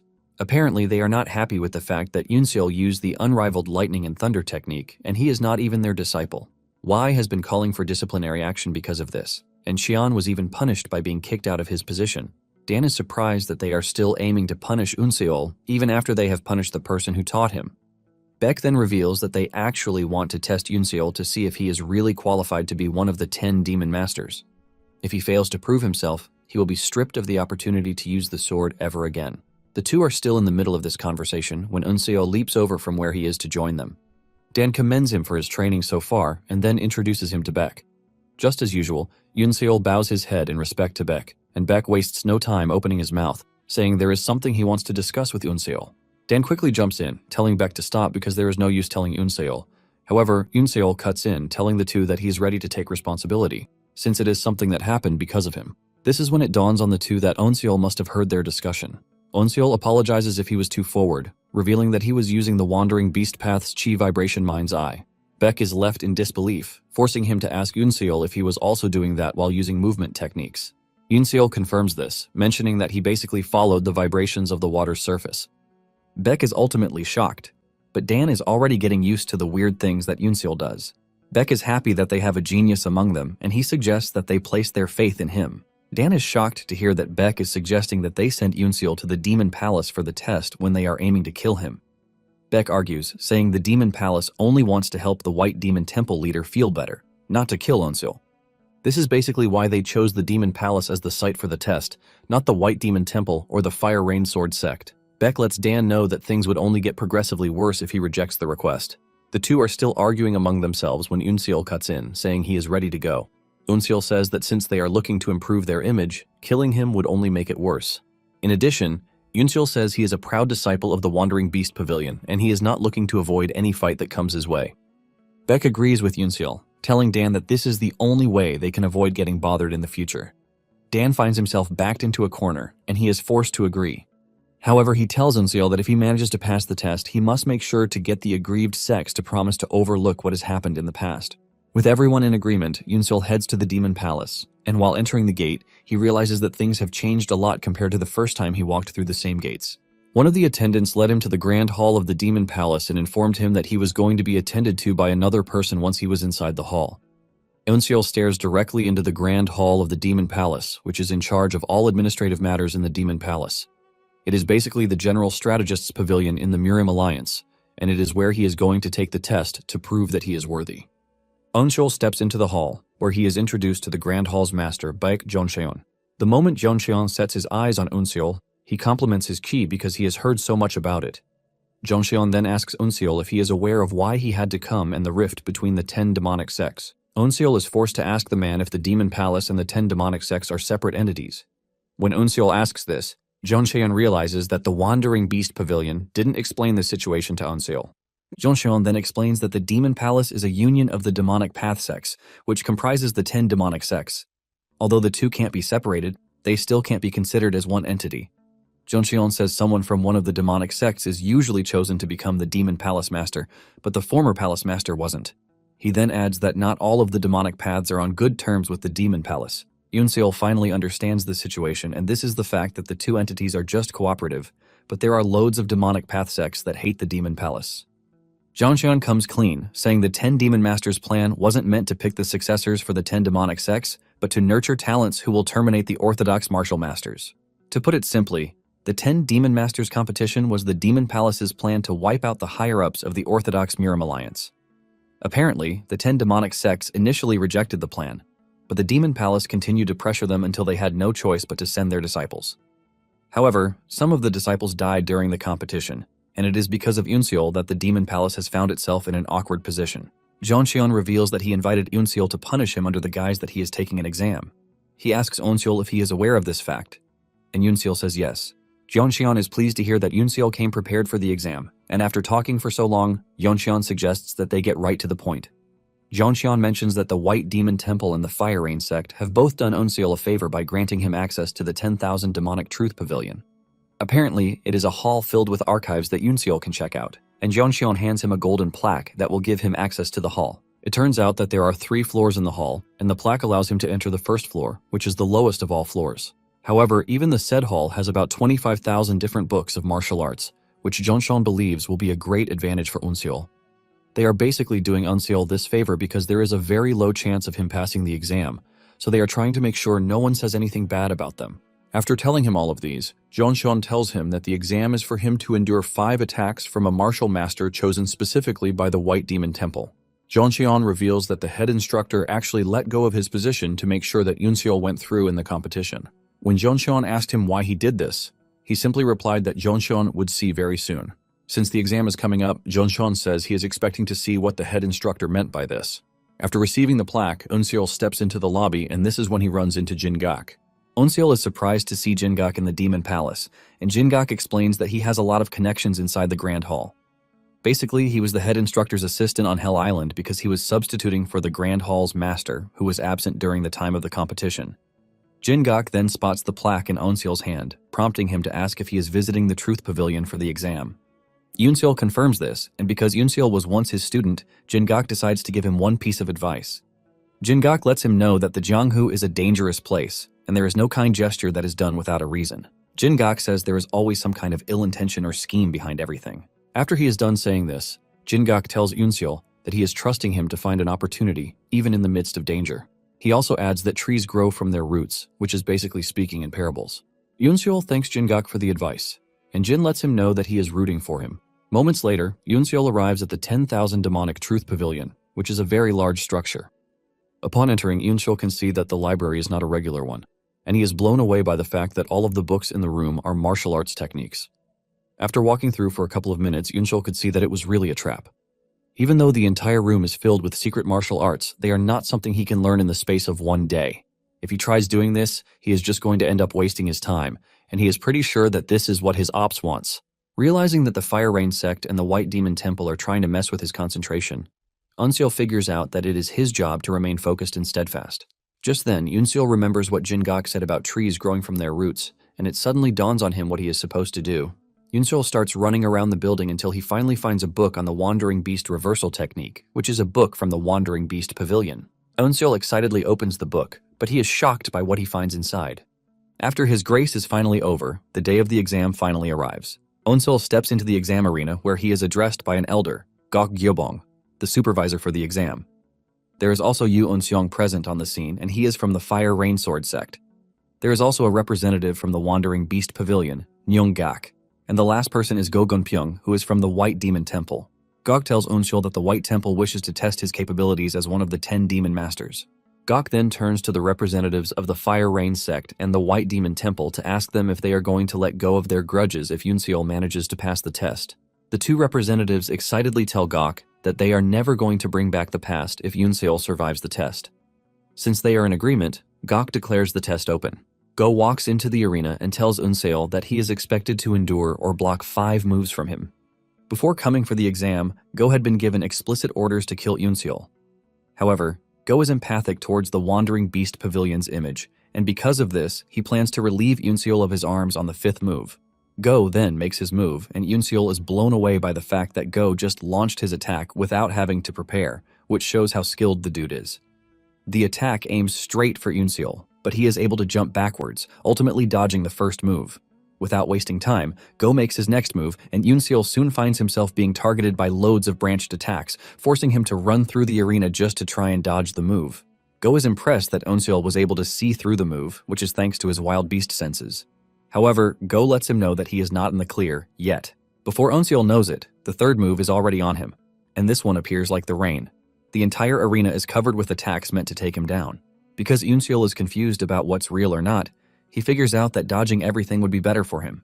Without hesitation, he kicks into overdrive in an attempt to dodge the attack. The attack finally hits, leaving a loud explosion. But when the dust settles, Go is shocked to see Unseol standing with just a slight cut to his cheek. It turns out that Unseol was able to dodge everything thanks to the swift phantom technique. Unseol knows that he would have died if Go meant to kill him right after the attack landed.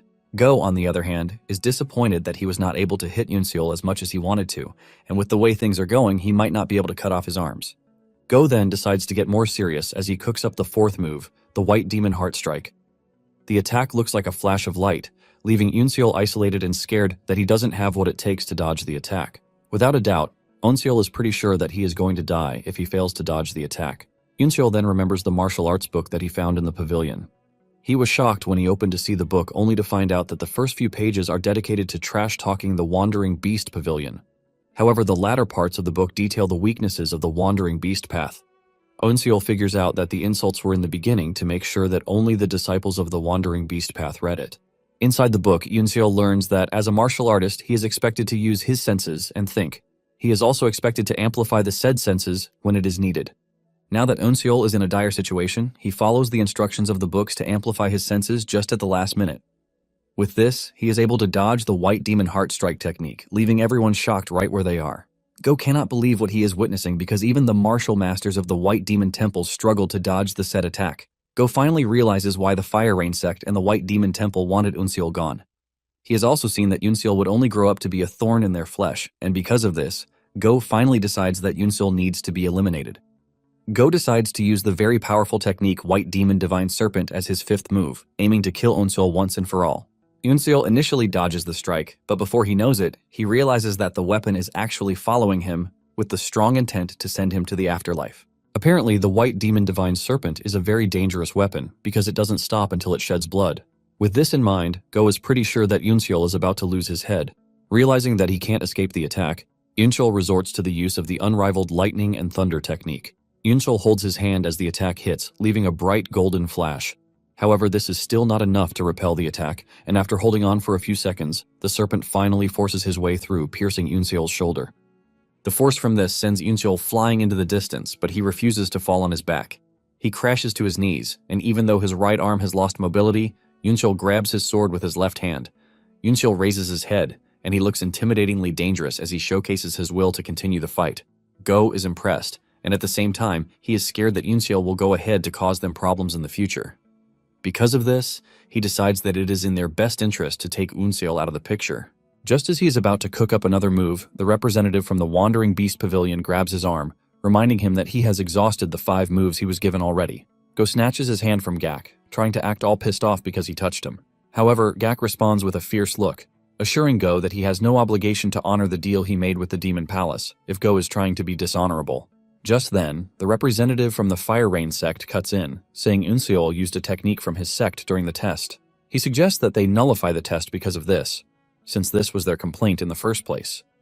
Gak immediately speaks up, telling the dude that he is already testing the waters because there is no condition where they said Unseol cannot use the unrivaled lightning and thunder technique. Gak then adds that Xion would have been proud that Unseol even used the technique.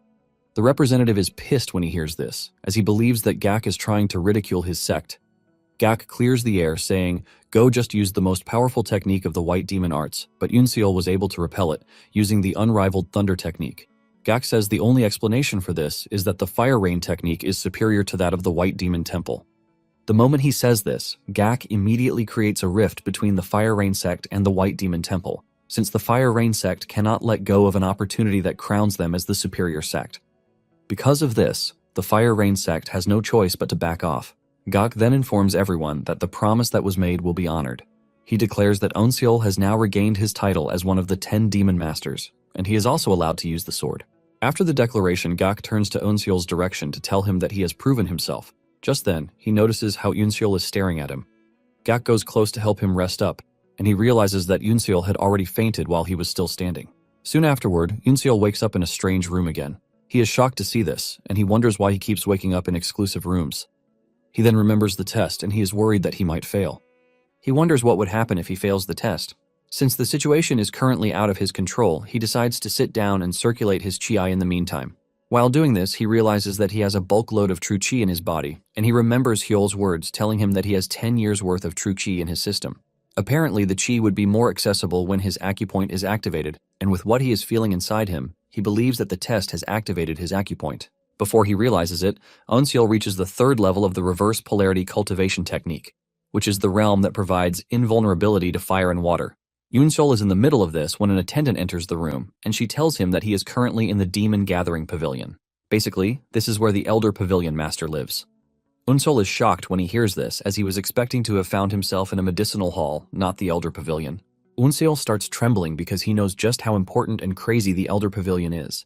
He is known as the Blood Demon, and he is one of the 3 demons and 3 venerables who sits at the peak of martial arts. The attendant then introduces herself, saying she is Jin Seol, and the elder has asked her to bring Eunseol to the inner hall. Eunseol is even more concerned when he hears this, and Seol lets him know that the elder is waiting for him in the inner hall. On their way to the inner hall, they move through a beautiful garden that leaves Eunseol mesmerized. He finally arrives at the inner hall where the elder is waiting for him. The elder serves him tea before congratulating him on passing the test from the Fire Rain sect and the White Demon Temple. Eunseol thanks the elder for his goodwill, and after drinking the tea, the elder asks him how the tea tastes. Eunseol answers honestly, saying he is not well versed in the tea business, so he can't particularly say this is how it feels. The elder wants to know more about Eunseol, but before proceeding, he introduces himself as Jeokbung. Eunseol is left in awe because he can't believe he is sitting in front of the demon who swept through the Jianghu to kill countless orthodox martial masters. Eunseol knows that he might not have recognized the old man if he had not heard about him before. After Eunseol is done offering his greetings, the old man says he is a bit different from what he has heard. Even though Eunseol learned martial arts very late, his muscles and joints are actually flexible. In addition, he has good inner energy, and Eunseol explains that his grandfather taught him how to breathe properly while growing up. Bung then tells Eunseol that he brought him to his quarters instead of the medicinal hall because he would like to speak with him in private. Bung then makes a very serious offer, telling Eunseol that he would like him to come to the Demon Palace after he is done training in the Wandering Beast Pavilion. Bung says the Wandering Beast Pavilion might be part of the demonic sects, but they have a system that doesn't align with the other sects. Bung lets Eunseol know that after 3 years of coming to the Demon Palace, Bung is going to meet with the Demon Palace Master to induct Eunseol as a member of the Dark Heaven Squad. This is a big offer because the Dark Heaven Squad is the most elite squad in the Demon Palace, alongside the Heaven Slaying Squad and the Soul Annihilation Squad. Bung says the moment he joins the Dark Heaven Squad, his journey to become one of the higher-ups in the Demon Palace is already set. Bung then asks Eunseol what he thinks of the offer, and without even thinking for a minute, Eunseol rejects the offer, forcing Bung to ask him why this is. With a calm voice, Eunseol explains that learning the martial arts of the Wandering Beast Pavilion requires him to risk his life, and if there is a position guaranteed to him before he even starts, he is going to become complacent. Bung hears this and bursts into laughter, saying he absolutely loves Eunseol's response. Bung mentions Eunseol has the type of attitude that a martial artist is supposed to have. Just from laughing alone, Bung is emitting such strong waves that Eunseol can feel his insides twisting. Bung then tells Eunseol that he will continue watching him because he wants to see how much he will grow in the next 3 years. Bung tells Eunseol that he is going to see him again in the next 3 years, and Eunseol quickly figures out that Bung is already dismissing him. Eunseol thanks Bung for his time and then leaves. After he is gone, one of the masters appears from behind, telling Bung that this is the first time he will see someone reject such an offer. Bung smiles, telling the master that they have to keep an eye on Eunseol to see which side he later chooses. After making it to a safe distance, Eunseol finally gets to breathe, and he realizes that he almost died just from being in the elder's presence. Eunseol knows that he would have been dead meat if he had made a stupid mistake when he was in the old man's presence. Eunseol is still battling with the repercussions of his meeting with the old man when someone taps him from behind, asking him if he is fine. This is when it finally dawns on Eunseol that he has made it into town already. He looks around to reel in the peaceful energy that has been missing in his life for a very long time. Eunseol realizes that he has gotten himself mixed up with a life he never thought he would. Suddenly, he realizes that he is being tailed, and his first instinct is to get himself a weapon. He proceeds to a weapons shop and tells the attendant that he wants a weapon that he can just use for practice.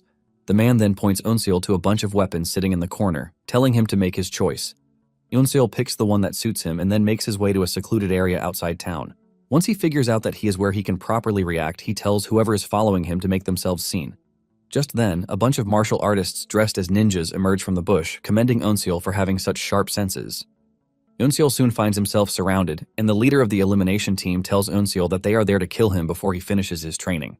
Acting cool as ever, Eunseol tells the assassins that he doesn't know them, but he has no interest in killing them, so he urges them to leave. The assassins reply boldly, telling Eunseol that he is the one who is about to die. Since the assassins won't budge, Eunseol decides to speak the only language that they understand, which is violence. He unsheathes his sword, but the assassins still believe he has no chance against them. The assassins immediately get into formation, and Onseol finds himself surrounded with a plan to attack him at once. Onseol decides not to act rashly, and before he knows it, they are all over him, trying to get his head off his neck. Yoonseol manages to block the first wave of attack, and he figures out that the assassins have a tight attack coordination without any rest in between. He easily figures out that the team has been working together for a long time, which is why their attacks are synchronized. Even though their teamwork is amazing, Yoonseol has been able to deduce something thanks to the wild beast's senses. He realizes that they don't have a uniform skill set, and there are gaps between their skill sets. He believes that he can use this against them, and this is what he does without hesitation. Before they know it, he takes down one of them, shocking the assassins, who were not expecting Yoonseol to figure out their attack pattern. Apparently, they are from the Wundang sect and believe that their pattern should be out of Yoonseol's reach. The assassins start wondering if the Demon Palace has started teaching the demonic masters how to break the orthodox formations. Refusing to give up, the leader of the team screams out, telling his soldiers to assume the third formation. Unknown to them, Onseol is not tracking them with their formation or patterns, but the difference in their skills. They charge at him, but just like before, Onseol cuts down 2 dudes. At this point, the assassins start panicking because they don't expect Onseol to know greater sword techniques. Onseol then clears the air, telling them that he is not using martial arts against them. He lets them know that what they are looking at is his struggle to survive. Onseol adds that the assassins are losing because they were so confident that they were superior to him, but he, on the other hand, is fighting for his life at stake. The leader of the elimination team starts shaking because he has always had the feeling that they were the predator. But Yoonseol has changed things up. They have essentially become the prey while Yoonseol is now the one hunting them. Realizing that Yoonseol is the devil they don't want to mess with, one of the assassins suggests that they retreat and gather their strength. This makes his partner mad and he cuts him down, claiming that the dude is a coward with no honor. Yoonseol then asks the assassin leader if honor is more important to him than his own life. In his defense, he claims that they are not wielding the sword for personal glory like the demonic sect. He maintains the fact that they fight for honor, and this makes Yoonseol pretty mad. He remembers his father in the coffin, and he goes after the assassins harder than before. Yoonseol moved so fast that the assassin leader only saw him after he was done skewering him and his teammates. The assassin crashes to the ground and talks about how Yoonseol has become one of the demons. He starts saying trash like cursing Yoonseol in the afterlife, but Yoonseol doesn't care because they are the ones lying in the dirt, not him. Yoonseol is surprised that he is forced to kill people even after he has left Hell Island. This basically tells him that he is trapped in an environment of violence, and there is no escape for him. However, he is not worried because he considers this a price that he has to pay for walking the path of vengeance. Just then, a carriage arrives on the scene, and Beck steps out from inside the carriage, looking pleased by what he is staring at.